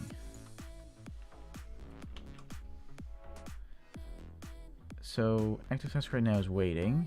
Like, that wait works.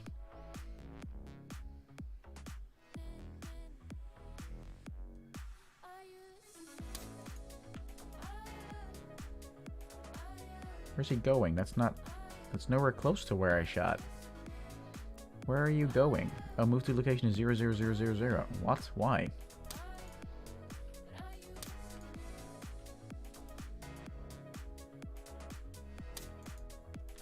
There we go, now it was set.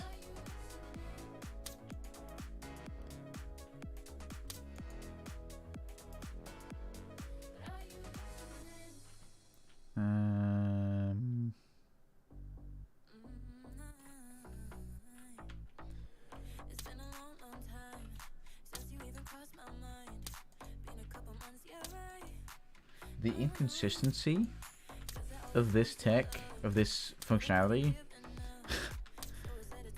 does not mean very good things, to be honest. And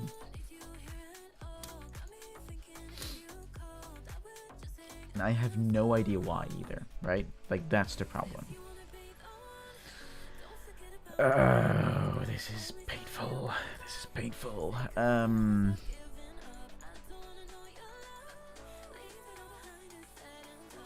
Okay, so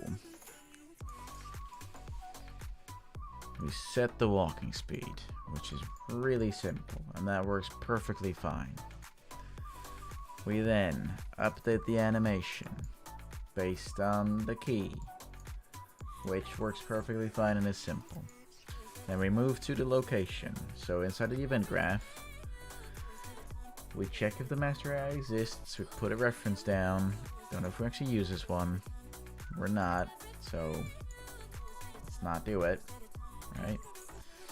We don't need to cast to it either, then we can just say is valid, like that.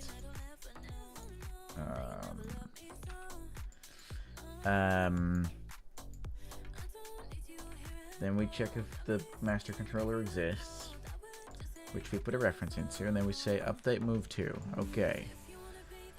Based on that, we check which state the AI is in. And based on that,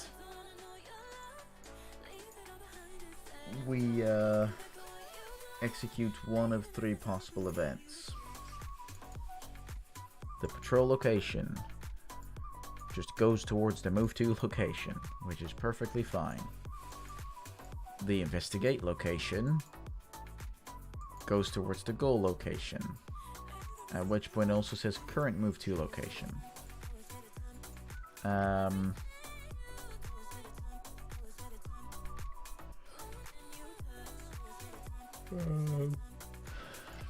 for the attack, we just follow the player.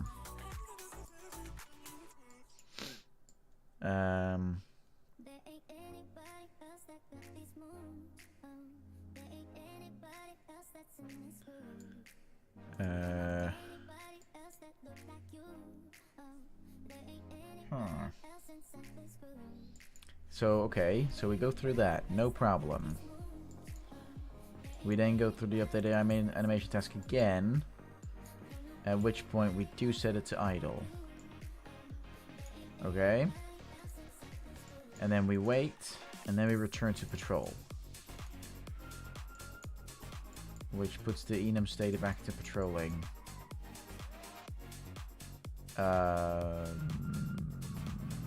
For which I really need to do something else. I should really just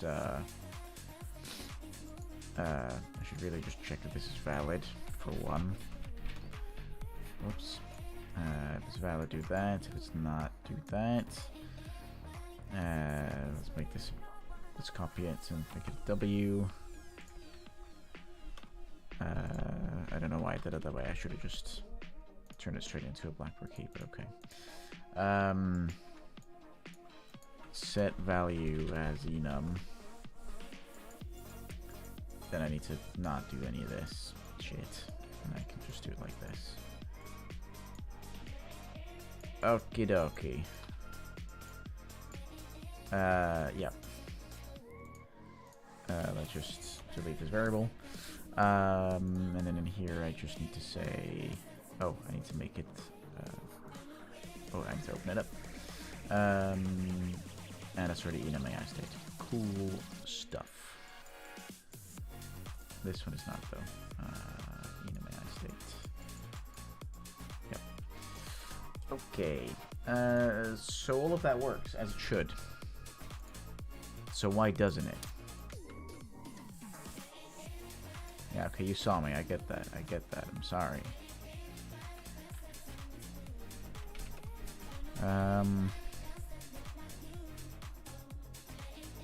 So your active task right now is move to location.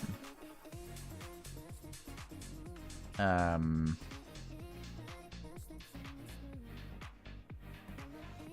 it's counting down the distance.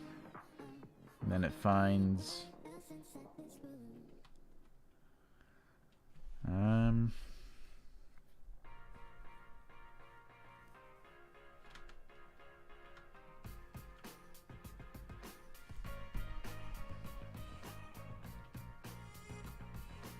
So it seems to just ignore the weighting on everything, to be honest.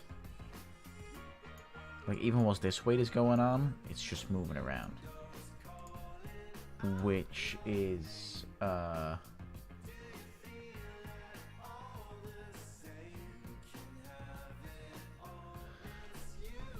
why?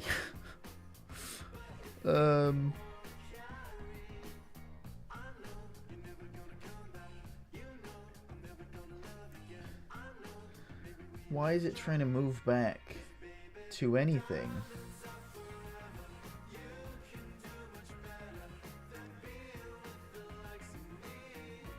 It's trying to move to somewhere.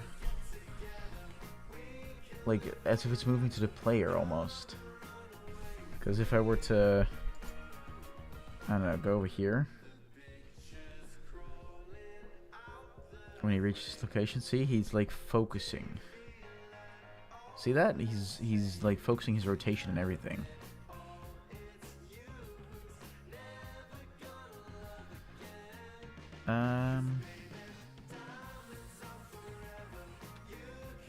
Yeah, it's like he's trying to come straight towards the player. For some reason.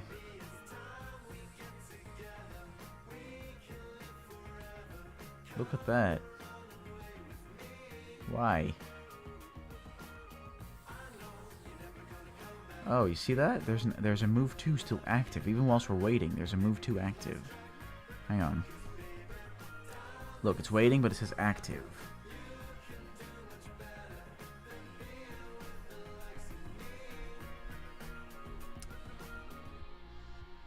Why?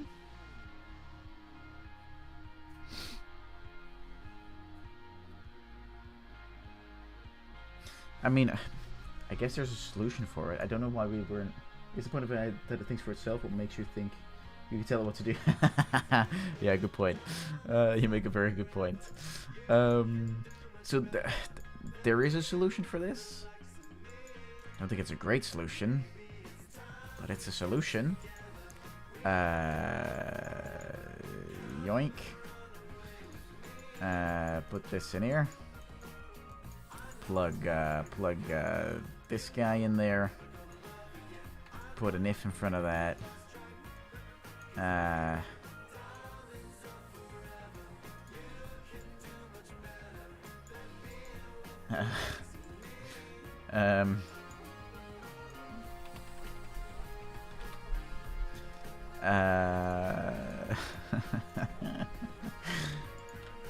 Don't know if this will work, but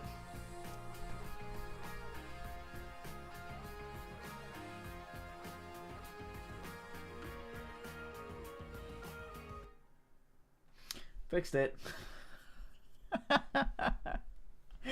This is funny. This is great. That was my last bit of drink. Nothing left. No more drink. No more drink for me. Okay. So he now kind of works. Kind of works good enough-ish. He's gonna go investigate. And now he's gonna... Oh, shit. Oh. He breaks. Well... He breaks sometimes. Like every like 6th time. Yeah. 3, 4, 5, 6. 1, 2, 3. Okay. 1, 2. Nope. 1, 2, 3, 4. Nope. 1, 2. Nope. 1, 2,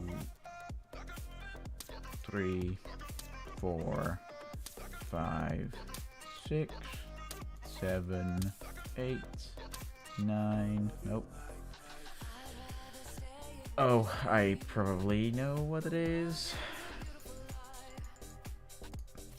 If I run this guy every 0.01 seconds, 100 times a second. I don't know if that seems stupid, but no, because that definitely doesn't change its success rates, to be honest.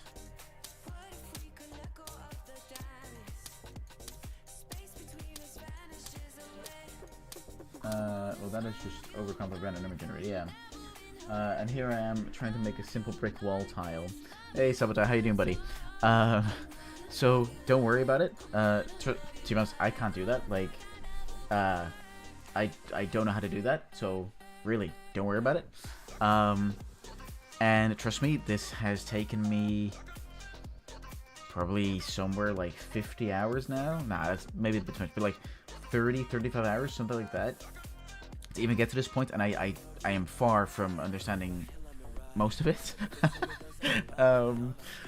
But it is satisfying, right? It is like, it's a satisfying process to kind of go through, right? Well, that is just an complicated random number generator. Yeah, I know. You're using an older kit. What do you mean an older kit? So changing the tick rate on this didn't help at all. Why doesn't this work reliably? How do I fix this? You're using Unreal Engine 3. Well, buddy, have I got news for you? I am currently in a project, and that is as much detail as I'll give, because I don't want my head chopped off by some legal team.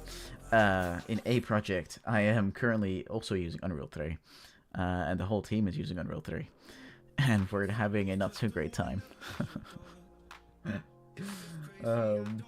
So unless you really want to learn how the older tech worked, then all the power to you. But if you have any possibility to move to a higher version of the engine, I would 100% recommend it. Unreal 4 and Unreal 5 have entirely different rendering pipelines and everything, which are scary. But isn't Rocket League still in UE3 as well? I don't know. Is it? Is it? That sounds about accurate, but I have no idea.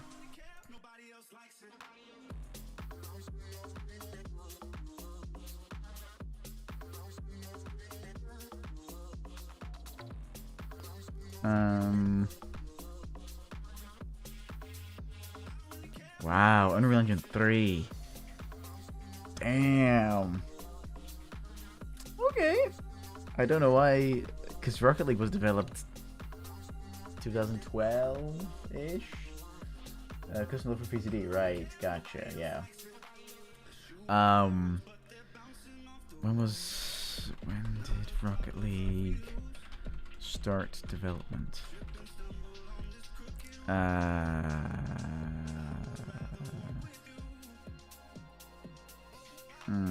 It doesn't say. 2013.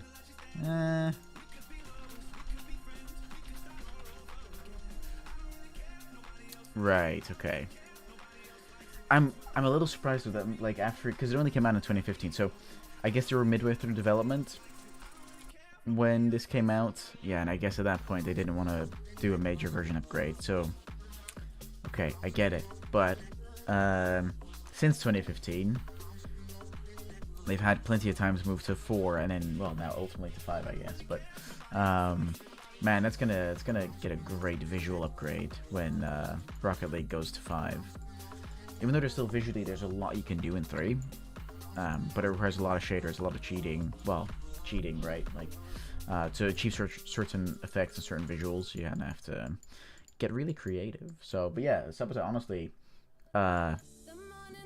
much respect for you. Like, a lot of respect for you for trying to find your way around Unreal 3. It is a hard journey, and I can only commend you for it. So why doesn't this work reliably? Is this a problem I want to investigate right now? Is there value in doing that right now? Or is there more value in kicking it down the road? There's probably more value in kicking it down the road, kicking the can down the road, I think. Because it kind of works good enough for now, right? Like, it works 90%. Step 1, block it out in a rough shape. Yeah, yeah.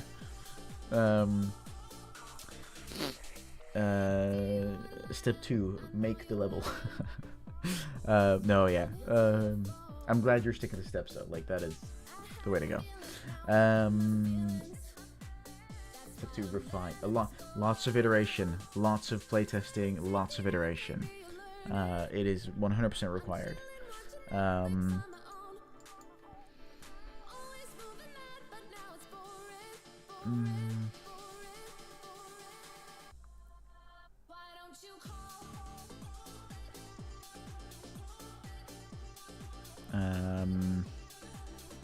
Yeah, okay, let's move on to the next thing for now, because yeah, this already works, 90% of the time, which is, well, more like 70% of the time, but that's good enough for now. There's more to this prototype, right? There's more that we can do for this prototype to really bring it into like actual gameplay, because right now there's no gameplay going on. So besides bashing through doors and stuff, which I must admit is still very cool. And just for anyone new watching, in this game, you can peek through doors, like, but you control it with your mouse. So like, you have as much control as you want on like whether or not you're gonna like, like what you're seeing in the distance and like what you're not seeing and stuff like that. And you can kind of figure that out. And if you decide like, nah, actually, I don't want to go through that. There's a zombie behind it. Then like, you don't have to close it or anything. If you just walk away, it closes itself. But if you're like, actually, oh, just one zombie, left click, bam, door opens. Oh, no one saw that. Why did that not work? That's been working for ages. How did that break?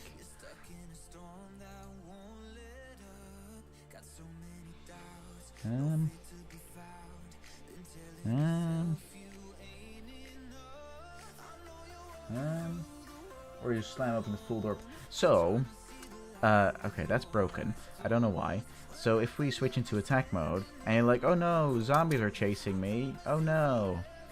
Bam! You can just smack through the door whilst you're sprinting. Well, even whilst you're not sprinting, but it looks a lot less impressive, so...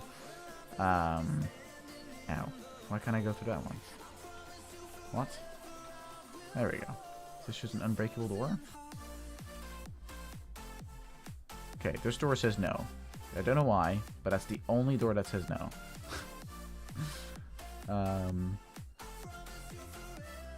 Oh, no, oh, yeah, well, okay. Yeah. Okay, for some reason that door says no. I don't know why yet. We'll figure that out soon. I don't want to spend more time on doors. We've already spent, like, 4 hours on doors, and we shouldn't have. So, let's move on to the next thing. Okay. AI is sort of good enough right now. Which brings us to movement abilities. Ultimately, what I want to do... let's take the player start and move it over here. Like over here-ish. What we want to do is, let's grab this.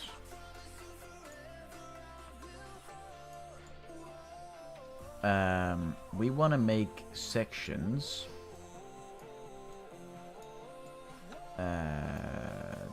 We want to make sections where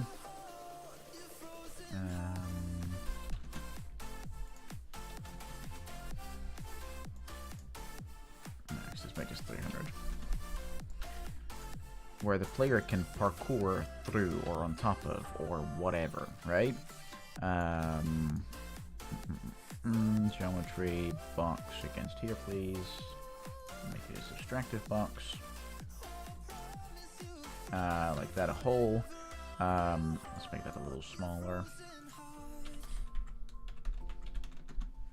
Something like that.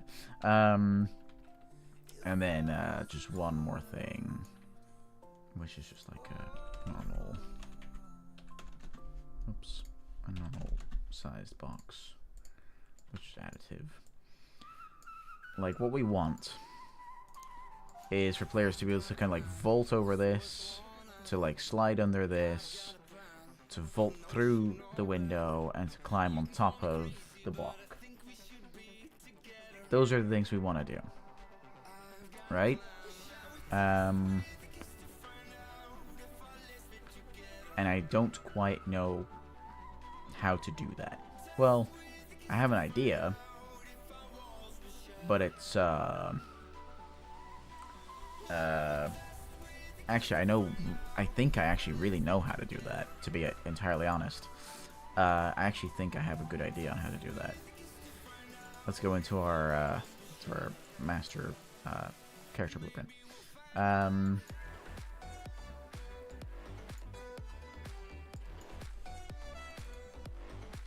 Let's close all of these because this is really not what we need right now. Okay, let's open up our event graph, and let's open up the movement. Well, let's make a new one called movement graph, a new graph that we can work in. And then in here, we need a custom event called slide, right? Something like that. Inside of slide, we need to do a few things. We need to adjust the camera position plus v of x. We need to adjust player. No, we need to. Oh, sorry, I'm trying to do this the wrong way. We need to limit the direction, because you can't slide backwards, right? And we need to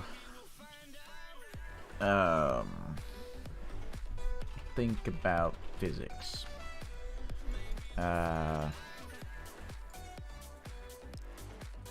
Yep. Okay. So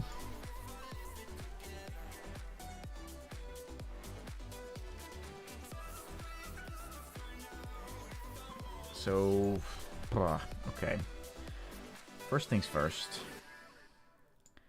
Let's save this one for a little bit later, because that's just beautiful stuff. Then when we call this, we basically want to grab character movement, and we want to set direction. That's not what it's called. It's called something else. It's called it's called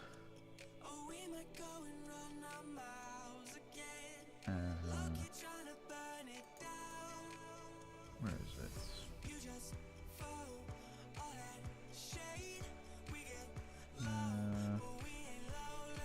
There's a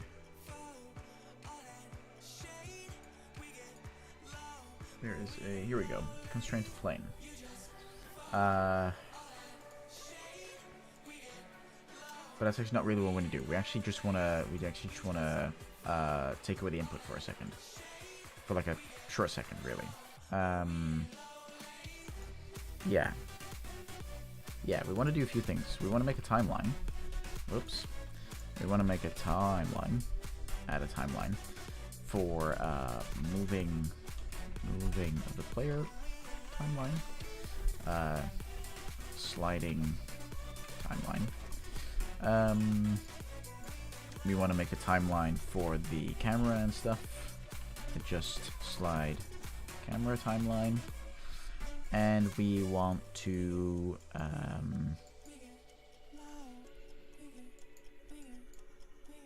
Yeah. Disable. Makes movement impossible. Says movement mode to none. I might do it. Enable movement. No, that's probably set movement mode. Yeah. Basically, when we finish this, we need to set this back to walking.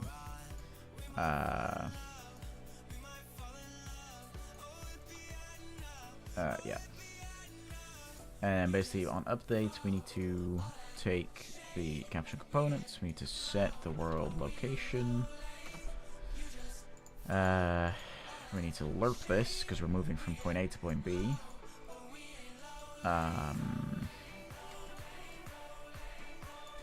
Get world location. Promote this to a variable called slide start location. Like that. And based on that one, we're going. To be fair, I could probably make a function for this. Calculate slide start and end points. That's probably better, to be honest. Keep it nice and clean. Like this. And then we just wanna whatever direction we're sliding into.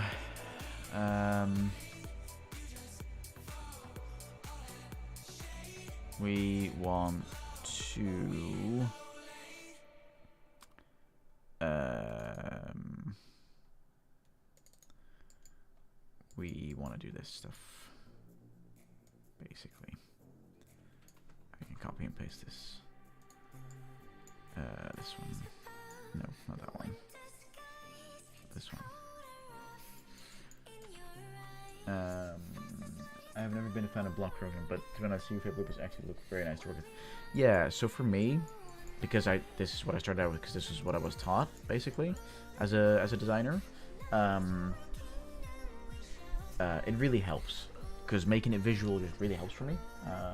There's a good chance that I could do this equally as well in C++. But at the same time, it's really nice to like do fast iterations with. From what I've heard from other programmers, yeah, they like C++ more because it's a lot more malleable and a lot more fit for a lot of situations, and you know, optimization ultimately will play a big part.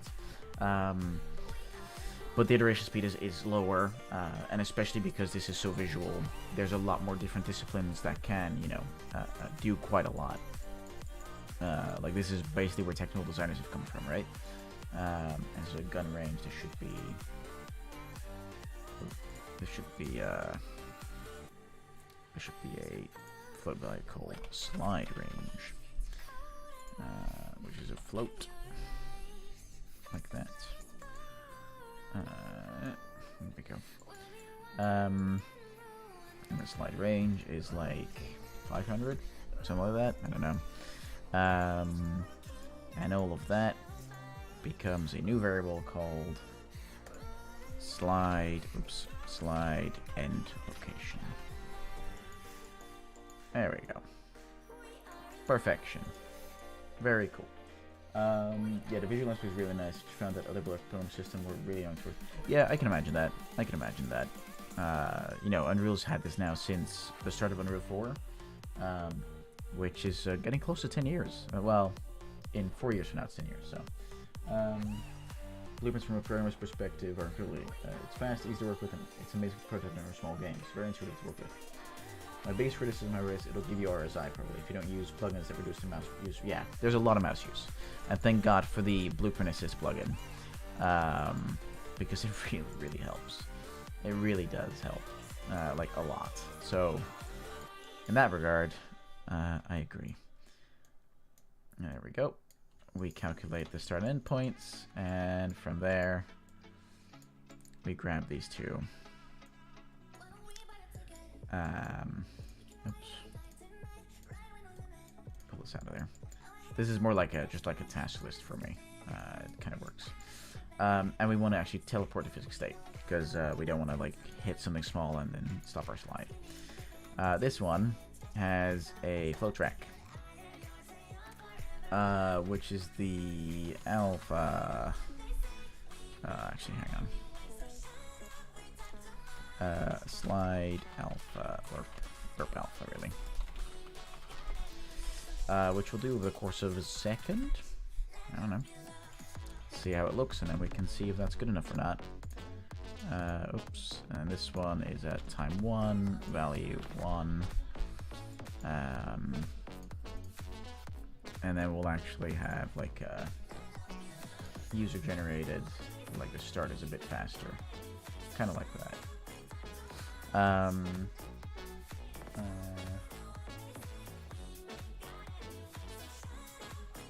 Yeah, for performance it's not great. It's really not great. Like, and there are games that have gone full blueprints and have released with decent performance. It is possible. It's just maybe unnecessarily hard, right? So, okay, so we're sliding, very cool. And then we set the walking back to walking mode. I don't know if this is going to work, but we'll find out. We should probably sequence this as well, to be honest. There we go. And instead of pulling a big line across, we can just grab character movement again. Okay.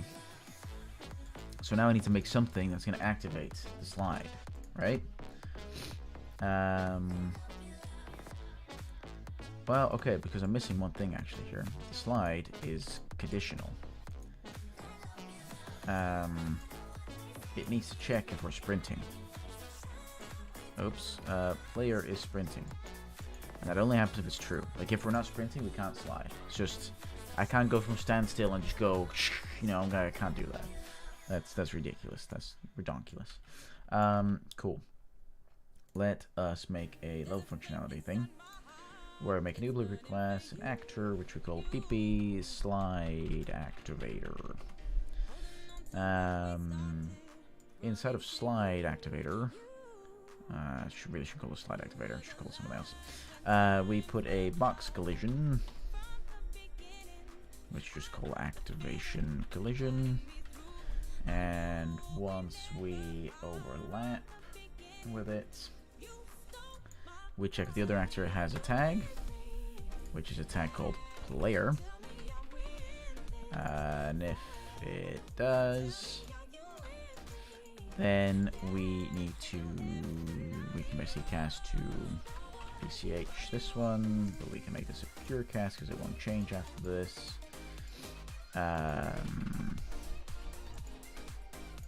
And we can say slide.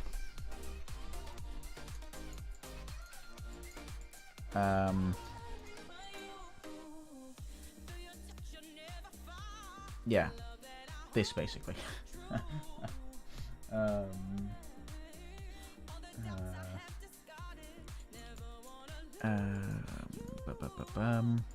So now if I were to put this in,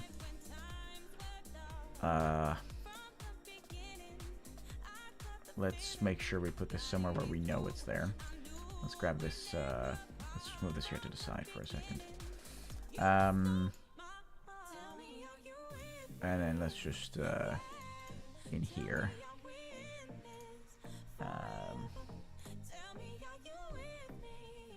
Let's make it a big old box. On the Y, let's make it 500. And on the Z, 100 or something.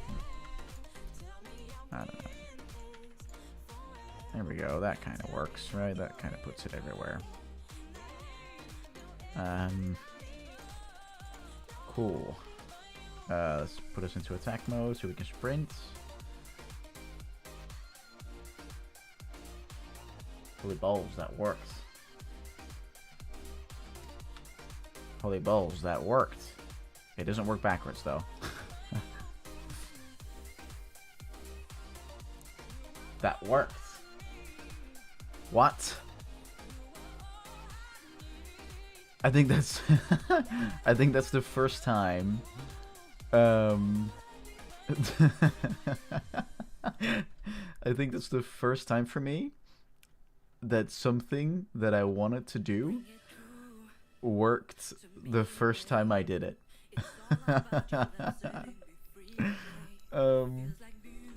That's a tune it. Yeah. Absolutely. Because it's really horrible. It feels really bad that it comes to a full-on stop. I have some ideas for this. Okay. So what we want to do is to the timeline, we want to add an event track called re-enable functionality.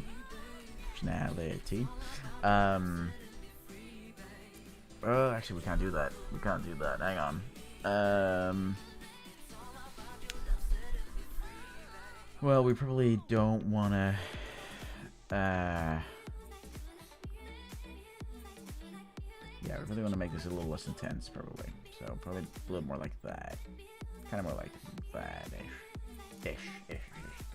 This look a bit like you were just running through the block. Yeah. 100%. So,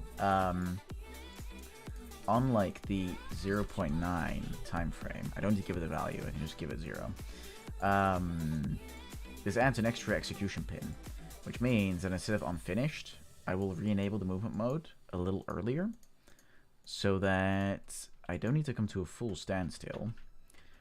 Instead,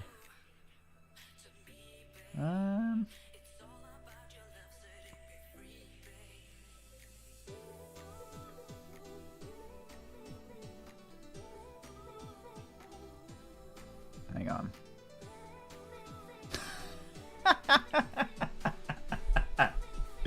Oh yeah, it's drink time. I don't have a lot of drink, but there you go. I drank a little bit. I know how to fix that. I can fix that. That's a classic problem. Yeah, it's okay though. I can just break this open. Oh nope, I didn't want to do that. I didn't want to make it a new variable. I can just break this open and break this open and only do it on the X and the Y, so I don't do it on the Z. That should fix that problem. Now if I look down, so it still messes with the camera, but oh, I can't do it from behind. Oh, because we're now doing 0. Hang on. I need to ignore the Z as a whole instead of just setting it to 0.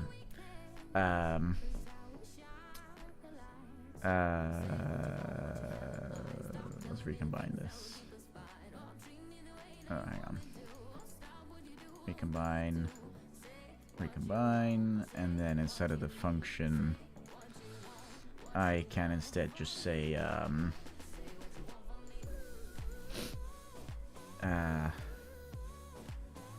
also because I'm getting the camera location.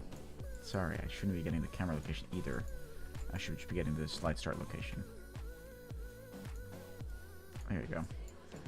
And the forward vector from this is fine. That's not a problem.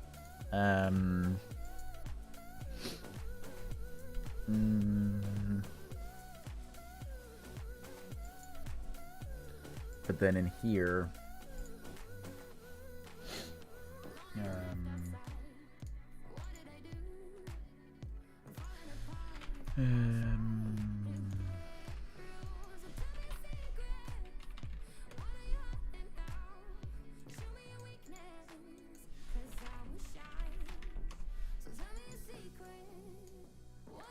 I'm really trying not to sneeze at the moment, and it's taking me a lot of effort, but I think I've succeeded. Okay, there we go. Now the Z will just stay the same with what the start location was, so we're not messing with it, basically. Yeah, I think this should work. Okay. Famous last words. Yeah, that kind of worked. Yeah, that kind of worked. Cool. Yeah. Okay, so that kind of works, which is awesome. The next thing, because as you saw, we did a sequence. We need to move the player forward into the slide end location. we have another timeline here, which requires a similar flow track, which is camera or alpha. Which again, over the course of 1 second, we want to keep that consistent with the other timeline. Right, the durations need to be the same, mostly. 1 and 1. Actually, for this one, actually, we probably want to put this way earlier, to be honest. More like 0.25. Like that. And this is probably where we want an extra function. Which is calculate start and end, calculate camera slide start and end points. I'm always afraid to make functions like super long names, but I know they need to be descriptive. So we get the camera, we get the world location. Actually, we can do this relative location, which we promote to the camera slide start location.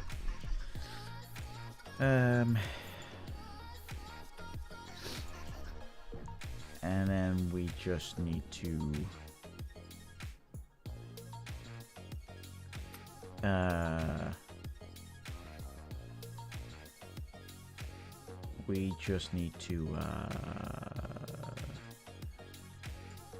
I actually don't want to get this from the camera, to be honest. We want to get this from the camera boom, because else when we start looking around, things are going to get wacky. And we basically want to say that the what's the camera at now? Sorry, the camera boom. Right, the camera boom is at 0. And we would probably want to move the camera boom to like minus 65, probably. That's probably where we want to move him. I have no idea if that's going to be great, but I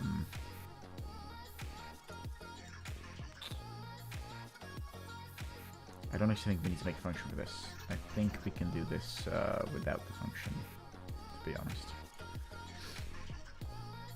I think we can just oh no, we can't. I'm stupid. Calculate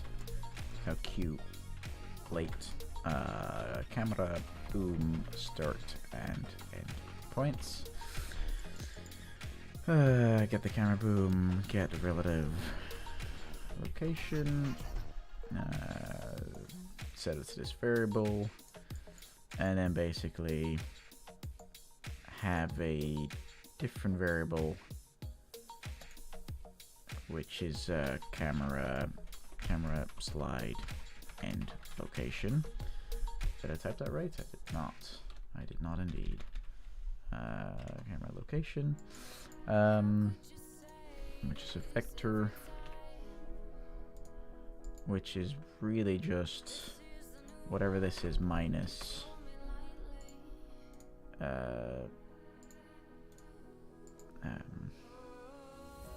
it's a local variable. Camera boom slide Z reduction, which is 65. There we go. Cool. So with those things set up, we can pull that function into here, and then we can play the timeline. After which we set location, relative location, and that's something that we need to lerp. We teleport to physics state, and then we go from camera start to camera end, and we have the lerp, and we do the update, and on finished, we need to do another timeline, which is reset slide camera movement, which basically does the exact same thing, except it goes the other way around. So we start from the end and we go towards the start. So let's put a float in here, which is camera reset warp alpha, which is like over the course of like half a second.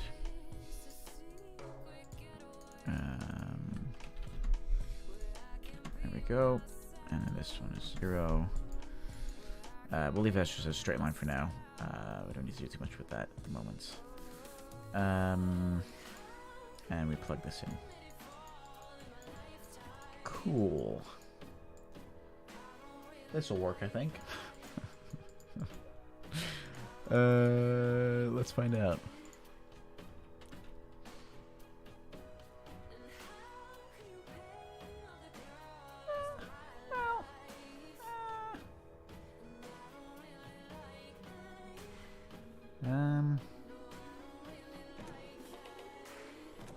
It does something weird, but there's like a weird jank.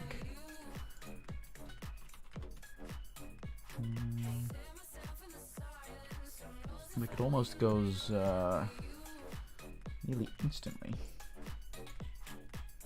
Oh, because we're pulling this on finished, right? We need to pull this functionality on the finish of the slide itself, not on the finish of that first timeline.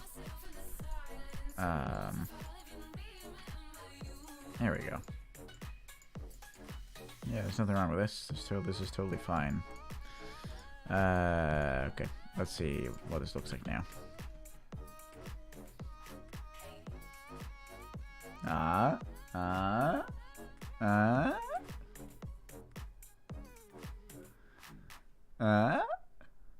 I'm just saying, you know? I'm just saying. And like we can still look around during it. I'm just saying. You know? Is working. Ish.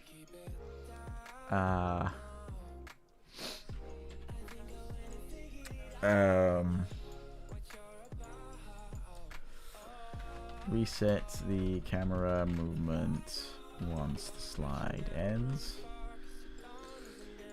But we might actually want to pull that off of this one instead, because we don't want to do it exactly when it ends. We want to do it a little earlier.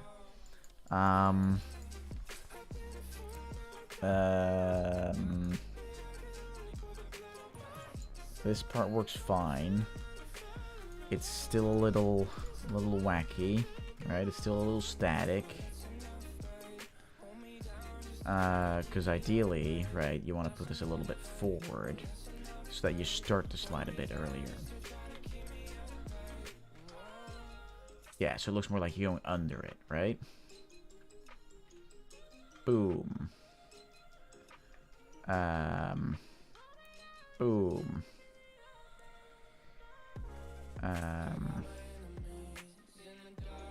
Now, the only thing that we do need to do, just for good measure, is we need to make another variable called isSliding, which is a boolean. And so we need to check initially.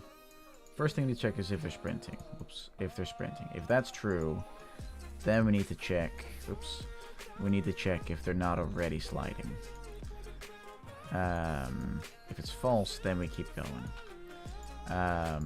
If it's false, we gotta keep going, and we have to set this to true now. Then once we finish the slide, which is basically there, we can finish. We're no longer sliding. So that way you kind of like go from one slide hitbox to another slide hitbox and keep sliding, basically. It also requires a little bit of like level design limitation, but you know, that's a word for another day. Okay, so beyond that, this obviously feels a little staticky still. Right? There's not a lot of slide feel to it. It's like it's very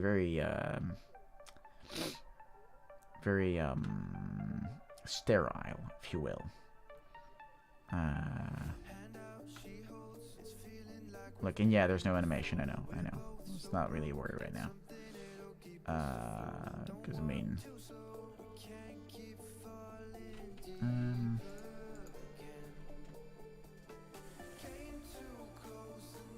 yeah. Okay. Okay, so we could do a little bit of screen shake, you know, a little bit of screen shaky. We could grab the camera and we could do screen. Actually, it's different in it. Screen shake.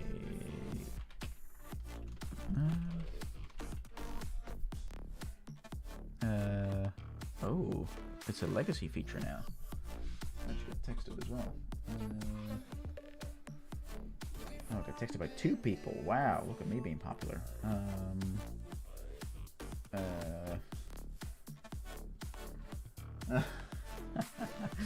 I accidentally taught my parents how to send memes, and life has never been the same. Life has never been the same. We shouldn't teach old people to meme.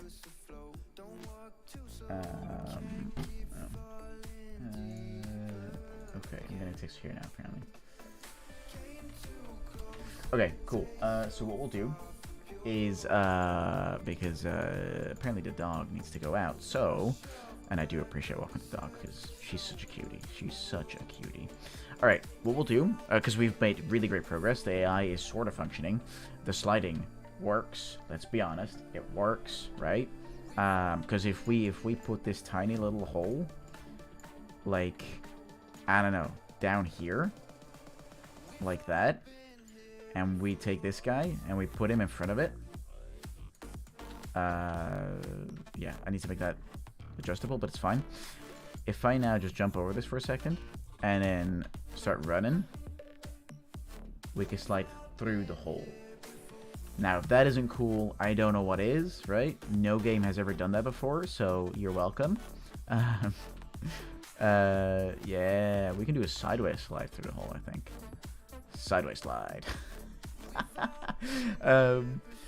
We've done some really cool stuff. And I think that's awesome. I think that's been really helpful. All of you have been super helpful with all the help you're giving me, bearing with me through AI crisis, which is really, really helpful. So for now, I want to just thank you all for being so amazing. You're super awesome. And I hope to be back soon again. If you enjoyed the stream, feel free to leave a follow. I really appreciate it. If not, that's totally fine. If you want to talk more game design, game development, specifically game design is my forte, or game production specifically is even more my forte, then feel free to use this link to join the Discord group. And if not, then that's all good as well. Thank you all very much for watching, and I'll see you all later. And that's it. I'll see you all later. Bye-bye now.